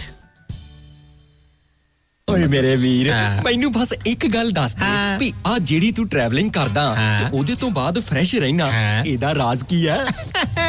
ਇਹਦਾ ਰਾਜ਼ ਹੈ Arlington fuel stop. Arlington fuel stop 1801 pioneer street highway exit 208 ਤੇ, ਜਿੱਥੇ ਤੁਹਾਨੂੰ ਫ੍ਰੀ ਕਾਫੀ, free fax service, free truck parking, ਰੋਟੀ, ਠੇਕਾ, ਲਾਂਡਰੀ, ਸ਼ਾਵਰ ਤੇ ਟਰੱਕਾਂ ਦਾ ਹੋਰ ਵੀ ਸਾਮਾਨ ਆਸਾਨੀ ਨਾਲ ਮਿਲੇਗਾ। ਹੁਣੇ ਕਾਲ ਕਰੋ 360 652 6066 ਯਾਨੀ 3606526066। ਇਹ 2 ਲੋਕੇਸ਼ਨਾਂ ਤੋਂ ਸੇਵਾਵਾਂ ਪ੍ਰਦਾਨ ਕਰਦੇ ਨੇ। Second location Lost Hill travel centre 14814 Elom street, Lost Hills. Phone number 661 797 2354। USA ਦੀ one of the biggest car dealership ਜੋ ਬੈਥਲਮ PH ਹੈ, ਇੱਥੇ ਤੁਹਾਨੂੰ ਆਪਣੀ ਮਨਪਸੰਦ ਕਨਵਰਟੇਬਲ SUV ਜਾਂ ਫਿਰ ਟਰੱਕ ਰੈਡੀ ਸਟਾਕ ਮਿਲਦਾ ਹੈ। ਇਹ ਤੁਹਾਨੂੰ ਤੁਹਾਡੀ ਆਪਣੀ ਮਾਂ ਬੋਲੀ ਪੰਜਾਬੀ ਵਿੱਚ ਕਾਰ ਚੂਜ਼ ਕਰਨ 'ਚ ਮਦਦ ਕਰਦੇ ਨੇ। ਤੁਸੀਂ ਕਾਲ ਕਰ ਸਕਦੇ ਹੋ ਦਿਲਬਾਗ ਜਿੰਮੀ ਨੂੰ 6105704200 ਜਾਂ 4848988100 ਤੇ, ਜਾਂ ਇਹਨਾਂ ਦੇ business star auto mall 3439 Bath Pike Bethlehem PA ਦੇ ਵਿੱਚ ਵਿਜ਼ਿਟ ਕਰ ਸਕਦੇ ਹੋ। Bad credit no problem. Trucking ਵਾਲੇ ਵੀਰੋ ਧਿਆਨ ਨਾਲ ਸੁਣੋ। ਟਰੱਕ ਜਿੱਦਾਂ ਦਾ ਵੀ ਚਲਾਉਂਦੇ ਹੋ, ਮੈਨੂਅਲ ਜਾਂ ਆਟੋਮੈਟਿਕ, ਕੁਇਕ ਟਰੱਕ ਲਿਊਬ ਚੇਤੇ ਆਹੀ ਨਾ ਰੱਖਿਓ। ਟਰੱਕ ਦੀ ਵਧੀਆ ਸਰਵਿਸ ਲਈ ਕੁਇਕ ਟਰੱਕ ਲਿਊਬ। ਲਓ ਜੀ, ਤੀਜੀ ਲੋਕੇਸ਼ਨ ਵੀ ਖੋਲਤੀ ਆ, ਐਗਜ਼ਿਟ 579 ਫਰਮ ਹਾਈਵੇ 401 ਇਨ ਨਾਪਨੀ। ਆਹੋ ਜੀ, ਕੋਈ ਅਪਾਇੰਟਮੈਂਟ ਨਹੀਂ, drive through facility. Exit 579 firm highway 401 in ਨਾਪਨੀ। Quick truck lube, the one stop shop। 5196220660 ਜਾਂ quicktrucklube.com। QTL, because we care। State line truck and trailer Virginia state line ਤੇ ਲੈ ਕੇ ਆਏ ਨੇ truck and trailer repair shop. Interstate 81 ਦੇ exit 323 opposite flying ਜੇ truck shop, ਜਿੱਥੇ ਟਰੱਕਾਂ ਦੀ ਹਰ ਤਰ੍ਹਾਂ ਦੀ ਤਸੱਲੀ ਬਖਸ਼ ਮੁਰੰਮਤ ਕੀਤੀ ਜਾਂਦੀ ਹੈ। ਇਸ ਦੇ ਨਾਲ ਹੀ ਪਾਰਕਿੰਗ ਤੇ ਆਫਿਸ ਸਪੇਸ ਵੀ ਹੈ ਉਪਲਬਧ। ਪੂਰੀ ਰਾਤ, ਹਫ਼ਤਾਵਾਰ ਜਾਂ ਮਹੀਨਾਵਾਰ ਪਾਰਕਿੰਗ ਅਤੇ ਟਰੱਕ ਰਿਪੇਅਰ ਲਈ ਜ਼ਰੂਰ ਆਓ। ਵਧੇਰੇ ਜਾਣਕਾਰੀ ਲਈ ਸੰਪਰਕ ਕਰੋ 6812600050। ਸੋ ਪ੍ਰੋਗਰਾਮ ਸ਼ਮਾਦਾਨ ਦੇ ਵਿੱਚ ਇੱਕ ਵਾਰੀ ਫਿਰ ਤੋਂ ਤੁਹਾਡਾ ਸਵਾਗਤ ਹੈ ਤੇ ਗੱਲਬਾਤ ਨੂੰ ਅੱਗੇ ਤੋਰਦੇ ਹਾਂ ਢਿੱਲੋਂ ਸਾਹਿਬ। ਤੇ ਹੁਣ ਆਪਾਂ ਕਰੀਏ ਜੀ ਸਿਖਰਲੀ ਅਦਾਲਤ ਦੇ ਵਿੱਚ ਜੱਜਾਂ ਦੀ ਨਿਯੁਕਤੀ ਦੇ ਮਾਮਲੇ ਤੇ ਕੀ ਹੈ ਜੀ? ਦੇਖੋ, ਸਿਖਰਲੀ ਅਦਾਲਤ ਦਾ ਇਸ ਵੇਲੇ ਜਿਹੜਾ ਹੈਗਾ ਪੇਚਾ ਪਿਆ ਵਾ। ਪੇਚਾ ਕਾਹਦੇ ਤੇ ਪਿਆ ਕਿ ਜਿਹੜੀ ਜੱਜਾਂ ਨੂੰ ਨਿਯੁਕਤ ਕਰਨ ਵਾਸਤੇ ਕੋਲੋਜੀਅਮ ਨੇ ਇੱਕ ਸਿਫਾਰਿਸ਼ ਭੇਜੀ ਹੈ। ਉਹ ਸਿਫਾਰਿਸ਼ ਜਿਹੜੀ ਭੇਜੀ ਹੈ ਉਹ ਗਈ ਹੋਈ ਹੈ ਜੀ ਭਾਰਤ ਸਰਕਾਰ ਕੋਲੇ, ਤੇ ਭਾਰਤ ਸਰਕਾਰ ਨੇ ਹਾਲੇ ਤੱਕ ਉਹਨੂੰ ਕਲੀਅਰ ਨਹੀਂ ਕੀਤਾ। ਗੱਲਾਂ 2 ਵਾਪਰ ਗਈਆਂ ਇਹਦੇ 'ਚ। ਇੱਕ ਤਾਂ ਹੈ ਕਿ ਜਿਨ੍ਹਾਂ ਬੰਦਿਆਂ ਦੇ ਨਾਂ ਰਿਕਮੈਂਡ ਕਿਸੇ, ਇਹ ਅਸਲ ਦੇ ਵਿੱਚ ਜੱਜਾਂ ਦੀ ਜਿਹੜੀ ਹੈ ਜੀ ਨਿਯੁਕਤੀ ਹੁੰਦੀ ਹੈ ਉਹ 2 ਕਿਸਮ ਦੀ ਹੈ। ਇੱਕ ਤਾਂ ਪ੍ਰਮੋਸ਼ਨ ਨਾਲ ਹੁੰਦੀ ਹੈ ਜੀ, ਜਿਵੇਂ ਕਿ ਹਾਈ ਕੋਰਟ ਦੇ ਜੱਜਾਂ ਨੂੰ ਜਿਹੜੇ ਬਣਾਇਆ ਜਾਂਦਾ ਉਹ ਜਾਂ ਤਾਂ ਸੈਸ਼ਨ ਜੱਜਾਂ ਨੂੰ ਪ੍ਰਮੋਟ ਕਰਕੇ ਹਾਈ ਕੋਰਟ ਜੱਜ ਬਣਾਇਆ ਜਾਂਦਾ। ਦੂਜੇ ਪਾਸੇ ਇੱਕ ਵਕੀਲਾਂ 'ਚੋਂ ਸਿੱਧੇ ਲਏ ਜਾਂਦੇ। ਜਿਹੜੇ ਵਕੀਲਾਂ ਚੋਂ ਸਿੱਧੇ ਲਏ ਜਾਂਦੇ ਆ ਉਹਨਾਂ ਨੂੰ ਸਮਝਿਆ ਜਾਂਦਾ ਕਿ ਉਹ ਸੀਨੀਅਰ ਹੈ, ਜਿਹੜੇ ਪ੍ਰਮੋਸ਼ਨ ਨਾਲ ਹੁੰਦੇ। ਹੁਣ ਮੰਨ ਲਓ ਕਿ ਕੋਲੋਜੀਅਮ ਨੇ ਸਿਫਾਰਿਸ਼ ਕਰਤੀ ਕਿ ਜੀ ਇਹਨਾਂ ਬੰਦਿਆਂ ਨੂੰ ਸੈਸ਼ਨ ਜੱਜਾਂ ਨੂੰ ਹਾਈ ਕੋਰਟ ਜੱਜ ਬਣਾ ਦਿਓ ਜੀ, ਹਾਈ ਕੋਰਟ ਜੱਜਾਂ ਨੂੰ ਤੁਸੀਂ ਸੁਪਰੀਮ ਕੋਰਟ ਦੇ ਜੱਜ ਬਣਾ ਦਿਓ, ਤੇ ਆਹ ਵਕੀਲਾਂ 'ਚੋਂ ਅਸੀਂ ਲੈ ਲਏ ਸਿੱਧੇ, ਇਹਨਾਂ ਨੂੰ ਤੁਸੀਂ ਨਿਯੁਕਤ ਕਰ ਦਿਓ। ਉੱਥੇ ਸਰਕਾਰ ਕੀ ਕਰਦੀ ਹੈ? ਸਰਕਾਰ ਨੇ ਮਸਲਨ 21 ਦਿਨ ਗਈ ਹੈ, ਥੋੜੀ ਲਿਸਟ ਗਈ ਹੈ, ਜਿਹੜੇ ਪ੍ਰਮੋਸ਼ਨ ਵਾਲੇ ਉਹ ਤਾਂ ਕਰਤੇ, ਤੇ ਜਿਹੜੇ ਵਕੀਲਾਂ ਚੋਂ ਆਏ ਉਹ ਨਹੀਂ ਕੀਤੇ, ਉਹਨਾਂ ਨੂੰ ਬੈਠੇ ਵੇਟ ਕਰਦੇ, ਸੀਨੀਅਰਿਟੀ ਤਾਂ ਉਹਨਾਂ ਦੀ ਬਣ ਗਈ, ਜਿਹੜੇ ਪ੍ਰਮੋਟ ਹੋ ਗਏ, ਦੂਜੇ ਰਹਿ ਗਏ। ਇਹਦੇ ਨਾਲ ਬਹੁਤ ਸਾਰੇ ਵਕੀਲ ਜਿਹੜੇ ਮਤਲਬ ਆਪਣੇ ਪੈਸੇ ਧੇਲੇ ਦਾ ਹਿਸਾਬ ਕਿਤਾਬ ਰੱਖਦੇ ਹੈ, ਉਹਨਾਂ ਨੂੰ ਇਸ ਗੱਲ ਦੀ ਥੋੜੀ ਜਿਹੀ ਔਖਿਆਈ ਹੁੰਦੀ ਹੈ ਕਿ ਸਾਡੀ ਪ੍ਰੈਕਟਿਸ ਵਾਲੀ ਹੈ, ਬਾਹਰ ਤਨਖਾਹ ਵਾਲੀ, ਸਾਡੀ ਕਮਾਈ ਵਾਲੀ ਹੈ, ਤੇ ਤਨਖਾਹ ਜੱਜਾਂ ਦੀ ਘੱਟ ਹੈ। ਮਾਨਤਾ ਜ਼ਰੂਰ ਵੱਧ ਹੈ ਕਿ ਜੱਜ ਹਾਈ ਕੋਰਟ ਦਾ ਜਾਂ ਜੱਜ ਸੁਪਰੀਮ ਕੋਰਟ ਦਾ, ਲੇਕਿਨ ਉੱਥੇ ਕੀ ਹੋਇਆ ਜੀ, ਇੱਕ ਕਹਿੰਦੇ ਹੈ ਜੀ, ਇੱਕ ਹਾਈ ਕੋਰਟ ਜੱਜ ਨੇ, ਸ਼ਾਇਦ ਬੰਗਲੌਰ ਹਾਈ ਕੋਰਟ ਦਾ ਜੱਜ ਸੀ ਕਰਨਾਟਕਾ ਦਾ, ਉਹਨੇ ਆਪਣਾ ਨਾਂ ਹੀ ਜਿਹੜੀ ਸਹਿਮਤੀ ਦਿੱਤੀ ਸੀ, ਸਹਿਮਤੀ ਵਾਪਸ ਲੈ ਲਈ ਕਿ ਜੀ ਮੈਥੋਂ ਜਿਹੜੇ ਹੈਗੇ ਮਗਰੋਂ ਲਿਸਟ ਗਈ ਸੀ, ਤਾਂ ਮੈਂ ਨਹੀਂ ਬਣਨਾ, ਮੈਨੂੰ ਜਵਾਬ ਦੇ ਦਿਓ। ਤੇ ਇੱਕ ਬੰਦਾ ਵੇਟ ਕਰਦਾ ਰਿਹਾ ਕਿ ਜੀ ਮੇਰੀ ਵਾਰੀ ਆਊਗੀ ਤੇ ਉਹਦੀ ਡੈਥ ਹੋ ਗਈ। ਅੱਛਾ ਜੀ। ਇਹਦੇ ਤੇ ਇੱਕ ਪਟੀਸ਼ਨ ਦਾਇਰ ਹੋ ਗਈ ਸੁਪਰੀਮ ਕੋਰਟ 'ਚ ਕਿ ਜੀ ਇਹਦੇ ਬਾਰੇ ਕੁਛ ਤੁਸੀਂ ਫੈਸਲਾ ਕਰੋ, ਤੇ ਉਹਨਾਂ ਨੇ ਡਿਮਾਂਡ ਕੀਤੀ ਸੀ ਕਿ ਸਰਕਾਰ ਦੇ ਖਿਲਾਫ ਕੰਟੈਂਪਟ ਨੋਟਿਸ ਜਾਰੀ ਕਰੋ, ਅਦਾਲਤ ਹੱਦ ਤੱਕ ਦਾ ਦਿਓ ਵੀ ਕੋਲੋਜੀਅਮ ਨੇ ਜਿਹੜੀ ਸਿਫਾਰਿਸ਼ ਭੇਜੀ ਇਹਨੂੰ ਮੰਨਦੇ ਆ ਕਿਉਂ ਨਹੀਂ ਜ਼ਿਆਦਾ ਜੀ। ਇਹਦੇ ਤੇ ਕੱਲ ਵਿਚਾਰ ਵਟਾਂਦਰਾ ਹੋਇਆ, ਤੇ ਉੱਥੇ ਜਦੋਂ ਵਿਚਾਰ ਵਟਾਂਦਰਾ ਹੋਇਆ, ਜਸਟਿਸ ਕੌਲ ਜੀ ਬੜੇ ਸਖਤ ਤਬੀਅਤ ਦੇ ਜੱਜ ਮੰਨੇ ਗਏ, ਤੇ ਉਹਨਾਂ ਨੇ attorney general mister Venkata Ramni ਨੂੰ ਪੁੱਛਿਆ ਵੀ ਆਹ ਕੀ ਹੋਈ ਇਹਦਾ, ਤੁਸੀਂ 4 ਮਹੀਨੇ ਹੋ ਗਏ ਤੁਹਾਡੇ ਕੋਲ, 4 ਮਹੀਨਿਆਂ ਤੋਂ ਕੋਈ ਜ਼ਿਆਦਾ ਵੀ ਹੋਵੇ, ਤੁਹਾਡੇ ਕੋਲ ਸਿਫਾਰਿਸ਼ਾਂ ਪਈਆਂ, ਬਿਲਕੁਲ, ਜੇ ਤੁਹਾਨੂੰ ਇਤਰਾਜ਼ ਆ ਕਿਸੇ ਤੇ ਉਹਨਾਂ ਬੰਦਿਆਂ ਦੇ ਬਾਰੇ ਲਿਖ ਕੇ ਕਿ ਸਾਨੂੰ ਇਹਦੇ ਤੇ ਆਹ ਇਤਰਾਜ਼ ਆ ਜੀ, ਆਹ ਬੰਦਾ ਅਸੀਂ ਜਿਹੜਾ ਹੈਗਾ ਨਹੀਂ, ਇਹਦੇ ਤੇ ਆਹ ਨੁਕਸ ਹੈ, ਅਸੀਂ ਦੁਬਾਰਾ ਵਿਚਾਰ ਲਾਂਗੇ ਜੀ। ਜੇ ਉਹਦਾ ਨੁਕਸ ਵਾਜਬ ਹੋਏ, ਤੁਹਾਡੀ ਗੱਲ ਵਾਜਬ ਹੋਈ, ਤਾਂ ਅਸੀਂ ਇਗਨੋਰ ਕਰ ਦਾਂਗੇ ਤੇ ਨਵਾਂ ਭੇਜ ਦੇਣਗੇ। ਅਗਰ ਤੁਹਾਡੀ ਮਤਲਬ ਜਿਹੜੀ ਕੋਈ ਕਿਸੇ ਕਿਸਮ ਦੀ ਸਾਨੂੰ ਮੈਲਾਫਾਈਡ ਟੈਨਸ਼ਨ ਲੱਗਦੀ, ਤਾਂ ਅਸੀਂ ਦੁਬਾਰਾ ਭੇਜਦੇ ਹਾਂ, ਦੁਬਾਰਾ ਭੇਜਿਆ ਨੂੰ ਫਿਰ ਕਰਨਾ ਪੈਂਦਾ ਬਿਲਕੁਲ, ਤੇ ਤੁਸੀਂ ਟਾਈਮ ਸਿਰ ਕਰੋ, ਜੇ ਟਾਈਮ ਸਿਰ ਕਰੋਗੇ ਤਾਂ ਵਧੀਆ ਗੱਲ ਹੈ, ਨਹੀਂ ਤਾਂ ਸਾਡੇ ਕੋਲੇ ਜਿਹੜਾ ਹੈਗਾ ਪੈਂਡੈਂਸੀ ਦਾ ਭੰਡਾਰ ਤਾਂ ਪਹਿਲਾਂ ਹੀ ਬਹੁਤ ਜ਼ਿਆਦਾ ਹੈ, ਬਿਲਕੁਲ, ਔਰ ਇਹਦੇ ਨਾਲ ਕੇਸ ਹੋਰ ਜੁੜੇ। ਇਹ ਦਾਨੇ ਵਾਲੀ ਸਭ ਕੋਈ ਅੱਜ ਦੀ ਗੱਲ ਨਹੀਂ, ਪੁਰਾਣੇ ਸਮੇਂ 'ਚ ਤੁਰਿਆ ਆਉਂਦਾ ਹੈ। ਕਾਂਗਰਸ ਪਾਰਟੀ ਦੀ ਹੁਕੂਮਤ ਵੇਲੇ ਵੀ ਇਹੀ ਕੁਛ ਹੁੰਦਾ ਸੀ ਜੀ, ਇਹਨਾਂ ਦੀ ਹੁਕੂਮਤ ਵੇਲੇ ਵੀ ਇਹੀ ਕੁਛ ਹੁੰਦਾ ਸੀ। ਜਦੋਂ ਆਪੋਜੀਸ਼ਨ 'ਚ ਹੁੰਦੇ ਆ ਨਾ ਸਿਆਸਤਦਾਨ, ਉਦੋਂ ਉਹਨਾਂ ਨੂੰ ਕਾਨੂੰਨ ਦੀਆਂ ਗੱਲਾਂ ਬੜੀਆਂ ਹੁੰਦੀਆਂ ਜੀ, ਉਦੋਂ ਕਹਿੰਦੇ ਜੀ ਕੰਸਟੀਟਿਊਸ਼ਨ ਦਾ ਆਹ ਖਿਆਲ ਨਹੀਂ ਰੱਖਿਆ ਜਾਂਦਾ, ਆਹ ਖਿਆਲ ਨਹੀਂ ਰੱਖਿਆ ਜਾਂਦਾ, ਲੇਕਿਨ ਇਹ ਹੁੰਦਾ ਹੈ। ਪਹਿਲਾਂ ਜਿਹੜੀ ਹੈਗੀ ਹੈ ਜੱਜਾਂ ਦੀ ਨਿਯੁਕਤੀ ਦਾਨੇ ਵਾਲੀ ਆ ਜੀ, ਉਹ ਹੁੰਦੀ ਸੀ ਸਰਕਾਰ ਕਰਦੀ ਹੁੰਦੀ ਸੀ। ਫਿਰ ਇਹ ਦੇਖਿਆ ਵੀ ਇਹ ਸਰਕਾਰ ਵਾਲਾ ਕੰਮ ਤਾਂ ਠੀਕ ਨਹੀਂ ਜੀ, ਉੱਥੇ ਫਿਰ ਆ ਗਿਆ ਵੀ ਕਲੋਜੀਅਮ ਸਿਸਟਮ ਬਣਾ ਦਿਓ। ਕਲੋਜੀਅਮ ਸਿਸਟਮ ਜਿਹੜਾ ਬਣਿਆ, ਕਲੋਜੀਅਮ ਸਿਸਟਮ ਦੇ ਰਾਹੀਂ ਇਹ ਸੀ ਕਿ ਜਿਹੜੇ 4-5 ਸੀਨੀਅਰ ਜੱਜ ਹੈ ਜੀ, ਉਹ ਬੈਠ ਕੇ ਵਿਚਾਰ ਵਟਾਂਦਰਾ ਕਰਨਗੇ ਤਾਂ ਗੱਲ ਕਰ ਲੈਣਗੇ। ਲੇਕਿਨ ਫਿਰ ਉਹਦੇ ਵਿੱਚ ਭਾਈ ਭਤੀਜਾਵਾਦ ਆ ਗਿਆ ਜੀ, ਕਿਉਂਕਿ ਜੱਜਾਂ ਦੇ ਜਵਾਕਾਂ ਨੂੰ ਭਰਤੀ ਕਰਨ ਲੱਗੇ, ਜਿਹੜੇ ਕਲੋਜੀਅਮ 'ਚ ਬੈਠੇ ਹੋਏ ਹੈ ਉਹਨਾਂ ਨੇ ਦੂਜਿਆਂ ਨੂੰ ਕਰ ਲਿਆ, ਕੱਲ ਨੂੰ ਰਿਟਾਇਰ ਹੋਣ ਵਾਲੇ ਹੈ, ਜਦੋਂ ਦੂਜੇ ਜੂਨੀਅਰ ਕਲੋਜੀਅਮ 'ਚ ਆ ਗਏ ਤੇ ਉਹਨਾਂ ਨੇ ਉਹਨਾਂ ਨੂੰ ਕਰ ਲਿਆ। ਤੇ ਅੰਕਲ ਜੱਜਾਂ ਵਾਲੀ ਗੱਲ ਤਾਂ ਤੁਸੀਂ ਸੁਣੀ ਆਪਣੀ ਹਾਈ ਕੋਰਟ ਦੀ, ਬਿਲਕੁਲ ਅੰਕਲ ਜੱਜਾਂ, ਉਹ ਤਾਂ ਅੰਕਲ ਜੱਜਾਂ ਵਾਲੀ ਤਾਂ ਹੁਣ ਵੀ ਕਹਾਣੀਆਂ ਚੱਲੀ ਜਾਂਦੀਆਂ ਵੀ ਜੀ ਜੇ ਕੰਮ ਕਰਾਉਣਾ ਤੇ ਤੁਸੀਂ ਫਲਾਣੇ ਵਕੀਲ ਨੂੰ ਕਰ ਲਓ, ਤੇ ਉਹ ਫਲਾਣੇ ਜੱਜ ਦਾ ਮੁੰਡਾ ਹੈ, ਤੇ ਉਹਦੀ ਜੋ ਫਲਾਣੇ ਦੀ ਕੋਰਟ ਚਲਾ ਗਿਆ ਤਾਂ ਤੁਹਾਡਾ ਕੰਮ ਹੋ ਜਾਊਗਾ। ਇਹਨਾਂ ਗੱਲਾਂ ਦਾ ਕਰਕੇ ਹੀ ਚੱਲਿਆ ਸੀ ਕਿ ਜੀ ਇਹਨੂੰ ਥੋੜਾ ਜਿਹਾ ਜਿਹੜਾ ਬਣਾਈਏ ਆਪਾਂ, ਪਾਰਦਰਸ਼ੀ ਬਣਾਈਏ ਜੀ।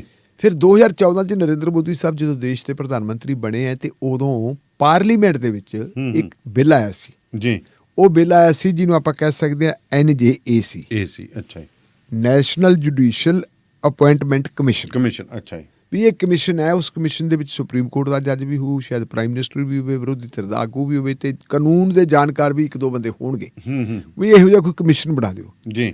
ਔਰ ਉਸ ਵੇਲੇ ਜਿਹੜੀ ਲੋਕ ਸਭਾ ਦੇ ਵਿੱਚੋਂ ਜਿਹੜਾ ਰੈਜੂਲੇਸ਼ਨ ਪਾਸ ਹੋਇਆ ਸੀ ਦਾਨੇ ਵਾਲੀ, ਜੇ ਸਰਬਸੰਮਤੀ ਨਾਲ ਹੋਇਆ ਸੀ, ਠੀਕ ਹੈ ਜੀ, ਉਹਦੇ ਵਿੱਚ ਮਤਲਬ ਹਕੂਮਤ BJP ਦੀ ਬਿੱਲ ਉਹ ਲੈ ਕੇ ਆਏ, ਕਾਂਗਰਸ ਪਾਰਟੀ ਨੇ ਤੇ ਬਾਕੀ ਵਿਰੋਧੀ ਧਿਰਾਂ ਨੇ ਵੀ ਉਹਦੀ ਹਮਾਇਤ ਕੀਤੀ ਸੀ ਜੀ। ਤੇ ਜਦੋਂ ਇਹ ਮਾਮਲਾ ਰਾਜ ਸਭਾ 'ਚ ਗਿਆ ਸੀ, ਰਾਜ ਸਭਾ ਦੇ ਵਿੱਚ ਇੱਕ ਬੰਦੇ ਨੇ ਵਿਰੋਧ ਕੀਤਾ ਸੀ ਜੀ, ਤੇ ਉਹ ਬੰਦੇ ਦਾ ਨਾਮ ਸੀ ਜੇਠ ਮਲਾਨੀ, ਸਾਬਕਾ ਕਾਨੂੰਨ ਮੰਤਰੀ ਵੀ ਸੀ, ਰਾਜ ਸਭਾ ਦਾ ਮੈਂਬਰ ਸੀ, ਪਹਿਲਾਂ ਉਹਨੇ ਵਿਰੋਧ ਕੀਤਾ ਸੀ, ਪਰ ਉਹ ਪਾਸ ਹੋ ਗਿਆ ਜੀ। ਪਾਸ ਹੋਣ ਤੋਂ ਬਾਅਦ ਫਿਰ ਇਸ ਮਾਮਲੇ ਨੂੰ ਚੁਣੌਤੀ ਦਿੱਤੀ ਗਈ ਕਿ ਕੀ ਇਹ ਕਾਨੂੰਨੀ ਤੌਰ ਤੇ ਠੀਕ ਹੈ ਜੀ, ਸੰਵਿਧਾਨ ਦੀ ਭਾਵਨਾ ਮੁਤਾਬਕ ਠੀਕ ਹੈ। ਤਾਂ 2015 ਦੇ ਵਿੱਚ ਸੁਪਰੀਮ ਕੋਰਟ ਦੇ ਇੱਕ ਸੰਵਿਧਾਨਕ ਬੈਂਚ ਨੇ ਇਸ ਜਿਹੜੀ ਹੈਗੀ ਹੈ ਕੋਲੋਜੀਅਮ, ਆਪਣਾ ਜਿਹੜਾ ਤੁਹਾਡਾ ਨੈਸ਼ਨਲ ਜੁਡੀਸ਼ੀਅਲ ਅਪਾਇੰਟਮੈਂਟ ਕਮਿਸ਼ਨ ਸੀ, ਉਹਦਾ ਜਿਹੜਾ ਉਹ ਕਾਨੂੰਨ, ਉਹਨੂੰ ਗੈਰ ਕਾਨੂੰਨੀ ਕਰਾਰ ਦਿੱਤਾ, ਠੀਕ ਹੈ, ਉਹਨੂੰ ਭੰਗ ਕਰਤਾ, ਤੇ ਕੋਲੋਜੀਅਮ ਸਿਸਟਮ ਫਿਰ ਸ਼ੁਰੂ ਹੋ ਗਿਆ। ਹੁਣ ਕੋਲੋਜੀਅਮ ਸਿਸਟਮ ਸ਼ੁਰੂ ਤਾਂ ਹੋ ਗਿਆ, ਤੇ ਪਰ ਸਿਆਸਤਦਾਨ ਕੀ ਕਰਦੇ, ਸਿਆਸਤਦਾਨ ਇਹ ਦੇਖਦੇ ਜਿਹੜੇ ਸੱਤਾ 'ਚ ਹੈ ਵੀ ਜੇ ਤਾਂ ਉਹਨਾਂ ਦੀ ਆਈਡੀਓਲੋਜੀ ਦਾ ਬੰਦਾ ਆ ਗਿਆ, ਉਹਨਾਂ ਦੇ ਮਿਲ ਗਿਲ ਵਾਲਾ ਆ ਗਿਆ, ਤਾਂ ਮਿੰਟਾਂ 'ਚ ਦੂਜੇ ਨੂੰ ਇਗਨੋਰ ਕਰ ਦਿੰਦੇ ਆ। ਔਰ ਉਹ ਇਗਨੋਰ ਕਰਨ ਦਾ ਨਤੀਜਾ ਇਹ ਹੈ ਕਿ ਕੰਮ ਬਹੁਤ ਵੱਧ ਰਿਹਾ। ਤੁਸੀਂ ਆਪਾਂ ਜਸਟਿਸ TS ਠਾਕਰ ਦੀ ਗੱਲ ਕਰ ਰਹੇ ਹਾਂ। ਇੱਕ ਵਾਰੀ ਉਹ ਭਾਵੁਕ ਹੋ ਕੇ ਅੱਖਾਂ ਦੇ ਵਿੱਚੋਂ ਹੰਝੂ ਬਹਿ ਤੁਰੇ ਸੀ। ਉਹਨਾਂ ਨੇ ਪ੍ਰਾਈਮ ਮਿਨਿਸਟਰ ਨੂੰ ਕਿਹਾ ਸੀ ਲੋਕਾਂ ਤੇ ਕੋਈ ਮਾੜਾ ਮੋਟਾ ਰਹਿਮ ਕਰ ਲਓ, ਇਹਨਾਂ ਨੇ ਕੇਸ ਪਏ। ਰਮਨਾ ਸਾਹਿਬ ਸੀ, ਉਹਨਾਂ ਨੇ ਵਧੀਆ ਕੰਮ ਕੀਤਾ। ਪਿਛਲੇ ਦਿਨਾਂ ਦੇ ਵਿੱਚ ਇੱਕ ਜੱਜ ਸਾਹਿਬ ਹੋਰ ਆ ਗਏ ਸੀ ਤੇ ਉਹਨਾਂ ਨੇ ਮਤਲਬ ਥੋੜ੍ਹੇ ਦਿਨ ਸੀ ਉਹਨਾਂ ਕੋਲ 70-72 ਦਿਨ ਸੀ, ਲੇਕਿਨ 70-72 ਦੇ ਵਿੱਚ ਵੀ ਉਹਨਾਂ ਨੇ ਬੜੇ ਸਪੀਡ ਨਾਲ ਕੰਮ ਕੀਤਾ ਸੀ। ਸਾਡੇ ਮੌਜੂਦਾ ਚੀਫ ਜਸਟਿਸ ਹੈਗੇ ਚੰਦਰਾਚੂੜ ਸਾਹਿਬ, ਚੰਦਰਾਚੂੜ ਸਾਹਿਬ ਨੇ ਕਿਹਾ ਸੀ ਕਿ ਅਦਾਲਤਾਂ ਦੇ ਵਿੱਚ ਇਸ ਕਰਕੇ ਕੇਸਾਂ ਦਾ ਜਿਹੜਾ ਹੈਗਾ ਢੇਰ ਲੱਗਿਆ ਪਿਆ ਹੈ ਕਿਉਂਕਿ ਹੇਠਲੇ ਅਦਾਲਤ ਜਿਹੜੇ ਜੱਜ ਆ ਉਹ ਡਰਦੇ, ਉਹ ਜ਼ਮਾਨਤਾਂ ਹੀ ਨਹੀਂ ਲੈਂਦੇ। ਕੰਮ ਉਹਨਾਂ ਦਾ ਹੋਰ ਕਿਉਂ ਨਹੀਂ ਜ਼ਮਾਨਤਾਂ ਲੈਂਦੇ? ਜ਼ਮਾਨਤਾਂ ਲੈ ਲੈਣੀਆਂ ਚਾਹੀਦੀਆਂ, ਆਪੇ ਫੈਸਲਾ ਅੱਗੇ ਹੁੰਦਾ ਰਹੂਗਾ। ਬੰਦਾ ਦੋਸ਼ੀ ਹੋਇਆ ਤਾਂ ਫਸ ਜੂਗਾ। ਔਰ ਇਹੀ ਗੱਲ ਹੈਗੀ ਹੈ ਕਿ ਉਹ ਡਰਦੇ ਕਿਉਂ ਹੈ? ਕਿਉਂਕਿ ਅਗਲੇ ਕਹਿੰਦੇ ਹੁਕੂਮਤ ਸਾਨੂੰ ਆਹ ਕਰੂਗੀ, ਆਹ ਕਰੂਗੀ, ਆਹ ਕਰੂਗੀ। ਉੱਥੇ ਹੁਕੂਮਤਾਂ ਆਪਦਾ ਹਿਸਾਬ ਕਿਤਾਬ ਕਰਦੀਆਂ। ਪਿਛਲੇ ਦਿਨਾਂ ਦੇ ਵਿੱਚ ਫਿਰ ਇਹ ਸੁਪਰੀਮ ਕੋਰਟ ਦੇ ਵਿੱਚ ਇਹ ਗੱਲ ਆਈ ਸੀ। ਉਦੋਂ ਵੀ ਸਾਡੇ ਜਿਹੜੇ ਕਾਨੂੰਨ ਮੰਤਰੀ ਹੈ ਰਿਜੀਜੂ ਸਾਹਿਬ, ਇਹਨਾਂ ਨੇ ਕਹਿਤਾ ਸੀ ਜੀ ਵੀ ਇਹ ਜਿਹੜਾ ਇਹ ਠੀਕ ਨਹੀਂ ਤੇ ਨਾਲ ਦੀ ਨਾਲ ਹੀ ਜਸਟਿਸ ਚੰਦਰਾਚੂੜ ਸਾਹਿਬ ਨੇ ਵੀ ਇਹ ਗੱਲ ਕਹਿਤੀ ਸੀ। ਉਹ ਕਹਿੰਦਾ ਜੀ ਕਿਤੇ ਵੀ ਸੰਪੂਰਨ ਨਹੀਂ ਕੰਮ। ਜੇ ਆਪਾਂ ਇਹ ਗੱਲ ਕਰ ਦਈਏ ਕਿ ਅਸੀਂ ਪੰਜਾਂ ਕੰਨੀਆਂ ਤੋਂ ਪੂਰੇ ਅਸੀਂ ਵੀ ਨਹੀਂ ਗਏ ਤੇ ਪੂਰੇ ਤੁਸੀਂ ਵੀ ਨਹੀਂ ਗਏ, ਸਿਸਟਮ ਤੁਹਾਡਾ ਵੀ ਕੰਮ ਨਹੀਂ ਕਰ ਰਿਹਾ। ਹੁਣ ਰਿਜੀਜੂ ਸਾਹਿਬ ਨੇ ਇੱਕ ਗੱਲ ਹੋਰ ਕਹਿਤੀ ਜਦੋਂ ਉਹਨਾਂ ਨੇ ਆਪਣਾ ਕੰਟੈਂਪਟ ਨੋਟਿਸ ਆਇਆ। ਰਿਜੀਜੂ ਸਾਹਿਬ ਕਹਿੰਦੇ ਵੀ ਗੱਲ ਇਹ ਹੈ, ਇਹ ਐਵੇਂ ਕਹੀ ਜਾਂਦੇ ਆ ਸਾਨੂੰ ਸੁਪਰੀਮ ਕੋਰਟ ਦੇ ਜੱਜ ਵੀ ਸੁਪਰੀਮ ਕੋਰਟ ਵਾਲੇ ਕਹੀ ਜਾਂਦੇ ਤੁਸੀਂ ਫਾਈਲਾਂ ਦਬਾਈ ਬੈਠੇ ਹੋ, ਫਾਈਲਾਂ ਦੇ ਉੱਤੇ ਬੈਠੇ ਹੋ। ਕਹਿੰਦੇ ਅਸੀਂ ਕੋਈ ਦਬੀਆਂ ਹੋਈਆਂ ਥੋੜਾ ਫਾਈਲਾਂ? ਜੇ ਇਹਨਾਂ ਨੇ ਇਉਂ ਹੀ ਲੱਗਦੀ ਹੈ ਕਹਿੰਦੇ ਨੋਟੀਫਿਕੇਸ਼ਨ ਆਪ ਹੀ ਕਰ ਲੈਣ। ਇਹ ਜਿਹੜਾ ਨੋਟੀਫਿਕੇਸ਼ਨ ਵਾਲੀ ਆਪ ਕਰਦੇ ਨੇ ਤੇ ਜਿਹੜੀ ਫਿਰ ਕੱਲ੍ਹ ਇਹ ਬਹਿਸ ਹੋਈ ਹੈ ਉੱਥੇ ਉਹਨਾਂ ਨੇ ਕਿਹਾ ਜੀ ਕੰਟੈਂਪਟ ਕਰੋ ਇਹਨੂੰ।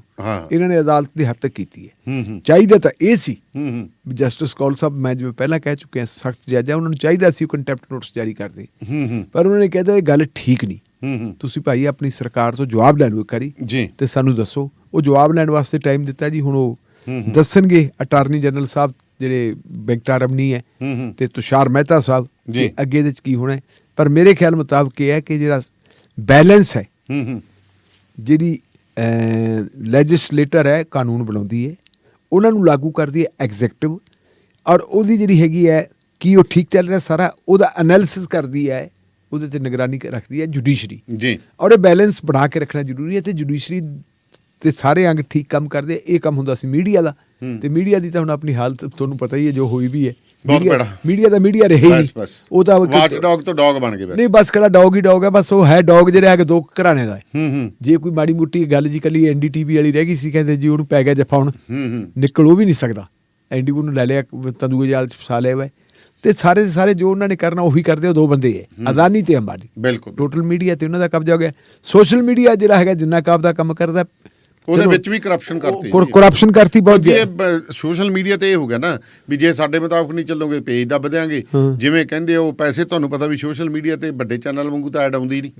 ਉਹਦੇ ਵਿੱਚ ਫਿਰ ਕੱਲੇ ਕਹਿ ਰਹੇ ਬੰਦੇ ਨੂੰ ਪੱਟਣਾ ਵੀ ਸੌਖਾ ਹੈ ਵੀ ਸਸਤੇ, ਕੋਈ ਬਾਹਲੇ ਮਹਿੰਗੇ ਨਹੀਂ, ਬਸ ਉਹਨਾਂ ਕੁ ਦੇਈ ਜਾਂਦੇ 1-2 ਲੱਖ ਮਹੀਨੇ ਦਾ ਤੇ ਉਹ ਤੂਤ ਨਹੀਂ ਵੱਜੀ ਹੈ ਜੋ ਕਹਿੰਦੇ ਉਵੇਂ ਕਰ। ਉਧਰ ਕਰੋੜਾਂ ਦੇਣਾ ਪੈਂਦਾ ਤੇ ਲੱਖਾਂ ਨਾਲ ਸਰ। ਠੀਕ ਹੈ, ਉਹ ਉਹਨੇ ਦੇ ਵਿੱਚ ਮਤਲਬ 100 ਖਰੀਦ ਲੈਂਦੇ ਤੇ 100 ਦਾ ਰੌਲਾ ਬਾਲਾ ਹੁੰਦਾ। ਆਪਣੇ ਹੀ ਦੇਖ ਲਓ ਵੀ ਦੇਖੋ ਹੁਣ ਮੈਂ ਇੱਕ ਬੰਦਾ ਕਹਿੰਦਾ ਜੀ ਤੁਹਾਡੇ ਇੱਥੇ 2 ਕਹਿੰਦੇ ਕਿਉਂ ਯੂਨੀਅਨ ਹੈਗੀ। ਮੈਂ ਕਿਹਾ 2 ਨਹੀਂ 1 ਹੀ ਹੈ। ਇੱਕ ਪੱਤਰਕਾਰ ਨੇ, ਦੂਜੇ ਪੱਤਰਕਾਰ ਹੈ ਨਹੀਂ। ਹੁਣ ਗੱਲ ਕੀ ਹੈ ਕਿ ਜਿਹੜੇ ਹੈ ਨਹੀਂ, ਪਤਾ ਲੱਗਾ ਤੁਹਾਨੂੰ ਕਿਸੇ ਅਫਸਰ ਨੇ ਵੀ ਪੁੱਛਿਆ ਸੀ। ਉਹੀ ਤਾਂ ਉਹਦੀ ਤਾਦਾਦ ਵੱਧ ਗਈ ਜਿਹੜੇ ਹੈ ਨਹੀਂ। ਫਿਰ ਗੱਲ ਇਹ ਹੈ ਕਿ ਜਿਹੜਾ ਮੀਡੀਆ ਮੇਨ ਸਟ੍ਰੀਮ ਮੀਡੀਆ ਉਹਨੇ ਤਾਂ ਸੋਚ ਕੇ ਵਿਚਾਰ ਕੇ ਖਬਰ ਲਾਉਣੀ ਹੈ। ਹੁਣ ਆਪਣੇ ਕੋਲੇ ਬੰਦੇ ਆਏ ਵੀ ਸਾਡੇ ਨਾਲ ਠੱਗੀ ਵੱਜ ਗਈ ਜੀ, ਅਸੀਂ ਇੱਕ ਕਾਗਜ਼ ਦਿਖਾਓ। ਉਹ ਦੂਜਿਆਂ ਨੇ ਤਾਂ ਜੋ ਉਹਨਾਂ ਨੇ ਬੋਲਿਆ ਚੜਾਤਾ। ਉਹ ਤਾਂ ਜਿਵੇਂ ਹੈਗਾ ਉਹ ਕਹਿੰਦੇ ਵੀ ਠੀਕ ਹੈ, ਸਾਡੀ ਗੱਲ ਤਾਂ ਲੋਕਾਂ ਤੱਕ ਪਹੁੰਚਦੀ ਹੋਊਗੀ, ਸੱਚੀ ਹੈ ਝੂਠੀ ਹੈ ਅਸੀਂ ਕੀ ਲੈਣਾ। ਤੇ ਮੇਨ ਸਟ੍ਰੀਮ ਮੀਡੀਆ ਨੇ ਵੇਖਣਾ ਵੀ ਸਾਨੂੰ ਗਾਂ ਭੁਗਤਣੀ ਨਾ ਪੈ ਜੇ, ਸੋਚ ਸਮਝ ਕੇ ਗੱਲ ਕਰਨੀ ਹੈ ਤੇ ਹੁੰਦੇ ਵੀ ਲਿਮਟਿਡ ਹੈ। ਜਾਂ ਵੈਸੇ ਵੀ ਮਤਲਬ ਜਿਹੜੀ ਮੇਨ ਸਟ੍ਰੀਮ ਮੀਡੀਆ ਜਿਹੜਾ ਜ਼ਿੰਮੇਵਾਰ ਸੋਸ਼ਲ ਮੀਡੀਆ ਹੈ ਉਹ ਇਹ ਸੋਚਦਾ ਵੀ ਹੈ ਬਿਲਕੁਲ ਕਿ ਮੇਰੀ ਕ੍ਰੈਡੀਬਿਲਿਟੀ ਦੇ ਬਿਲਕੁਲ। ਤੇ ਜਿਹਨੇ ਇਹ ਵੀ ਲਿਆ 500 ਰੁਪਇਆ ਜੇਬ 'ਚ ਪਾਇਆ ਉਹਨੇ ਕ੍ਰੈਡੀਬਿਲਿਟੀ ਤੋਂ ਕੀ ਲੈਣਾ। ਮੈਂ ਨਾ ਢਿੱਲੋਂ ਸਾਹਿਬ ਜਸਟਿਸ ਗਗੋਈ ਦੀ ਇੰਟਰਵਿਊ ਦੇਖ ਰਿਹਾ ਸੀ। ਵੈਸੇ ਸੁਧੀਰ ਚੌਧਰੀ ਬੰਦਾ ਕੰਮ ਦਾ ਤਾਂ ਹੈ ਨਹੀਂਗਾ, ਪਰ ਉਹਨਾਂ ਨੇ ਸਵਾਲ ਆਪਦੇ ਕੰਨੀ ਉਹ ਤਾਂ ਪਸਾਉਂਦਾ ਸੀ। ਉਹ ਕਹਿੰਦਾ ਜੀ ਜੁਡੀਸ਼ਰੀ ਮੇ ਵੀ ਕਰਪਸ਼ਨ ਹੈ। ਕਹਿੰਦੇ ਮੈਂ ਇਹਦਾ ਜਵਾਬ ਦਿੰਦਾ ਤੈਨੂੰ। ਕਹਿੰਦੇ ਜਿਹੜੀ ਕਰਪਸ਼ਨ ਹੈ ਨਾ, ਕਹਿੰਦੇ ਅੱਜ ਦੀ ਨਹੀਂ, ਕਹਿੰਦੇ ਜਦੋਂ ਦਾ ਸਮਾਜ ਉਸਰਿਆ ਕਹਿੰਦੇ ਉਦੋਂ ਦੀ ਹੈ। ਤੇ ਕਰਪਸ਼ਨ ਕਹਿੰਦੇ ਸਾਡੇ ਸਮਾਜ ਦਾ ਹਿੱਸਾ ਬਣ ਚੁੱਕੀ ਹੈ। ਬਿਲਕੁਲ। ਤੇ ਇਹਨੂੰ ਕੋਈ ਕਿਹੜੇ ਢੰਗ ਦੀ ਕਰਪਸ਼ਨ ਤੇ ਕੋਈ ਕਿਹੜੇ ਢੰਗ ਦੀ। ਉਹਨਾਂ ਨੇ ਇਸ ਢੰਗ ਨਾਲ ਜਵਾਬ ਇਹੋ ਜਿਹਾ ਦਿੱਤਾ ਕਿ ਉਹਨੂੰ ਅੱਗੇ ਜਵਾਬ ਨਹੀਂ ਹੈ। ਆਹ ਚੀਜ਼ ਹੈ ਜੀ। ਸੋ ਜੇਕਰ ਤੁਸੀਂ ਰੇਡੀਓ ਪੰਜਾਬ ਟੁਡੇ ਦੇ ਫੇਸਬੁੱਕ ਪੇਜ ਅਤੇ YouTube ਚੈਨਲ ਦੇ ਉੱਤੇ ਸਾਡੇ ਨਾਲ ਜੁੜੇ ਹੋ ਤੇ ਗੱਲਬਾਤ ਤੁਹਾਨੂੰ ਕਿਸ ਤਰ੍ਹਾਂ ਲੱਗੀ, ਪਲੀਜ਼ ਕਮੈਂਟ ਜ਼ਰੂਰ ਕਰਨਾ, ਨਾਲ ਦੀ ਨਾਲ ਲਾਈਕ ਸ਼ੇਅਰ ਤੇ ਅੰਗੂਠੇ ਵਾਲਾ ਬਟਨ ਵੀ ਜ਼ਰੂਰ ਦੱਬ ਦਿਆ ਕਰੋ। ਤੇ ਢਿੱਲੋਂ ਸਾਹਿਬ, ਫਿਰ ਵਿਦਿਆਰਥੀਆਂ ਨੂੰ ਵੀ ਇੱਕ ਪ੍ਰੋਫੈਸਰ ਨੇ ਅੱਤਵਾਦੀ ਕਹਿਤਾ ਜੀ, ਫਿਰ ਆਪਦੇ ਇਹ ਕਿੱਥੋਂ ਦੀ ਘਟਨਾ ਵਾਪਰੀ? ਇਹ ਕਰਨਾਟਕਾ ਦੀ ਹੈ ਜੀ। ਹੋਇਆ ਕੀ ਕਿ ਇੱਕ ਵਿਦਿਆਰਥੀ ਹੈ ਤੇ ਉਹ ਘੱਟ ਗਿਣਤੀ ਭਾਈਚਾਰੇ ਨਾਲ ਸੰਬੰਧਿਤ ਹੈ ਜੀ। ਪ੍ਰੋਫੈਸਰ ਸਾਹਿਬ ਆਏ, ਉਹਨੂੰ ਆ ਕੇ ਪੁੱਛਿਆ, ਹਾਂ ਵੀ ਕੀ ਨਾਂ ਤੇਰਾ? ਤੇ ਉਹਨੇ ਆਪਦਾ ਨਾਂ ਦੱਸਿਆ। ਉਹਦੇ ਨਾਂ ਤੋਂ ਉਹਦੀ ਸ਼ਨਾਖਤ ਹੋ ਗਈ ਕਿ ਇਹ ਕਿਸ ਭਾਈਚਾਰੇ ਨਾਲ ਸੰਬੰਧਿਤ ਹੈ ਜੀ। ਤੇ ਪ੍ਰੋਫੈਸਰ ਸਾਹਿਬ ਨੇ ਫਿਰ ਬਹੁਤ ਹੀ ਗੈਰ ਜ਼ਿੰਮੇਵਾਰੀ ਦਾ, ਮੈਂ ਪ੍ਰਗਟਾਵਾ ਨਹੀਂ ਕਹਿੰਦਾ, ਮੈਂ ਕਹੂੰਗਾ ਉਹਨੇ ਜਨਾਜ਼ਾ ਕੱਢਿਆ ਜੀ। ਮਤਲਬ ਆਪਣੀ ਅਕਲ ਦਾ ਜਨਾਜ਼ਾ ਕੱਢਿਆ ਤੇ ਗੈਰ ਜ਼ਿੰਮੇਵਾਰੀ ਜਿਹੜੀ ਹੈਗੀ ਆਪਦੀ ਦਿਖਾਈ। ਉਹਨੂੰ ਕਹਿੰਦਾ, ਅੱਛਾ ਤੂੰ ਕਸਾਬ ਹੈ। ਤੇ ਕਸਾਬ ਕੌਣ ਸੀ ਜੀ? ਕਸਾਬ ਉਹ ਸੀ ਜਿਸ ਬੰਦੇ ਨੇ ਬੰਬੇ ਵਾਲੇ ਬੰਬ ਧਮਾਕਿਆਂ ਦੇ ਵਿੱਚ ਬਹੁਤ ਸਾਰੇ ਲੋਕਾਂ ਨੂੰ ਮਾਰਿਆ ਸੀ। ਕੁਛ ਲੋਕ ਤਾਂ ਉਦੋਂ ਮੁਕਾਬਲੇ 'ਚ ਮਾਰੇ ਗਏ ਸੀ, ਕੁਛ ਦਹਿਸ਼ਤਗਰਦ, ਤੇ ਕਸਾਬ ਫੜਿਆ ਗਿਆ ਸੀ, ਜ਼ਖਮੀ ਹਾਲਤ ਦੇ ਵਿੱਚ ਸੀ। ਉਹਨੂੰ ਬਕਾਇਦਾ ਸੰਭਾਲ ਕੇ ਰੱਖਿਆ। ਜਿਹੜੇ ਸਾਡੇ ਭਗਵਾਂ ਬ੍ਰਿਗੇਡ ਵਾਲੇ ਲੋਕ ਹੈ ਉਹ ਕਹਿੰਦੇ ਹੁੰਦੇ ਸੀ ਕਿ ਇਹਨੂੰ ਤੁਸੀਂ, ਉਹ ਕੀ ਹੁੰਦੀ ਹੈ ਆਪਣੇ ਉਹ ਖਾਣ ਵਾਲੀ ਹੁੰਦੀ ਹੈ ਬਿਰਿਆਨੀ, ਹਾਂਜੀ, ਇਹਨੂੰ ਤਾਂ ਬਿਰਿਆਨੀ ਖਵਾਉਣੀ ਤੁਸੀਂ, ਇਹਨੂੰ ਐ ਕਰਨਾ ਚਾਹੀਦਾ। ਪਰ ਉਹਨਾਂ ਨੇ ਕਿਹਾ ਸੀ ਕਿ ਨਹੀਂ, ਭਾਰਤੀ ਕਾਨੂੰਨ ਇਸ ਗੱਲ ਦੀ ਇਜਾਜ਼ਤ ਨਹੀਂ ਦਿੰਦਾ, ਇਹਦੇ ਤੇ ਮਤਲਬ ਬੰਦੇ ਤੇ ਕੇਸ ਚਲਾਉਣਾ ਪੈਣਾ। ਬਕਾਇਦਾ ਉਹਨੂੰ ਵਕੀਲ ਵੀ ਕਰਕੇ ਦਿੱਤਾ, ਉਹ ਬੰਦੇ ਨੂੰ ਪ੍ਰੋਟੈਕਟ ਵੀ ਕਰਕੇ ਰੱਖਿਆ। ਅਖੀਰ ਅਲਟੀਮੇਟਲੀ ਉਸ ਬੰਦੇ ਨੂੰ ਫਾਂਸੀ ਦਿੱਤੀ ਗਈ ਸੀ। ਇਸ ਵੇਲੇ ਜੇ ਆਪਾਂ ਦੇਖੀਏ ਤਾਂ ਅੱਤਵਾਦ ਦਾ ਪ੍ਰਤੀਕ ਬਣ ਕੇ ਰਹਿ ਗਿਆ ਕਸਾਬ ਨਾਂ ਜੀ। ਔਰ ਜੇ ਕਿਸੇ ਭਾਈਚਾਰੇ ਦੇ ਲੜਕੇ ਨੂੰ, ਬੱਚੇ ਨੂੰ ਇਸ ਤਰ੍ਹਾਂ ਦੀ ਗੱਲ ਪ੍ਰੋਫੈਸਰ ਕਹਿੰਦਾ ਹੈ ਤੇ ਉਸ ਬੱਚੇ ਨੇ ਜੀ ਫਿਰ ਜਿਹੜੀ ਦਾਨੇ ਵਾਲੀ ਸਭ ਉਹਦੀ ਵੀਡੀਓ ਵੇਖਣ ਵਾਲੀ ਹੈ ਜੀ। ਉਸ ਬੱਚੇ ਨੇ ਮਤਲਬ ਉੱਠਿਆ ਨਹੀਂ, ਉਤੇਜਿਤ ਨਹੀਂ ਹੋਇਆ, ਆਪਣੇ ਉਹ ਬੈਂਚ ਦੇ ਉੱਤੇ ਬੈਠਾ ਹੈ।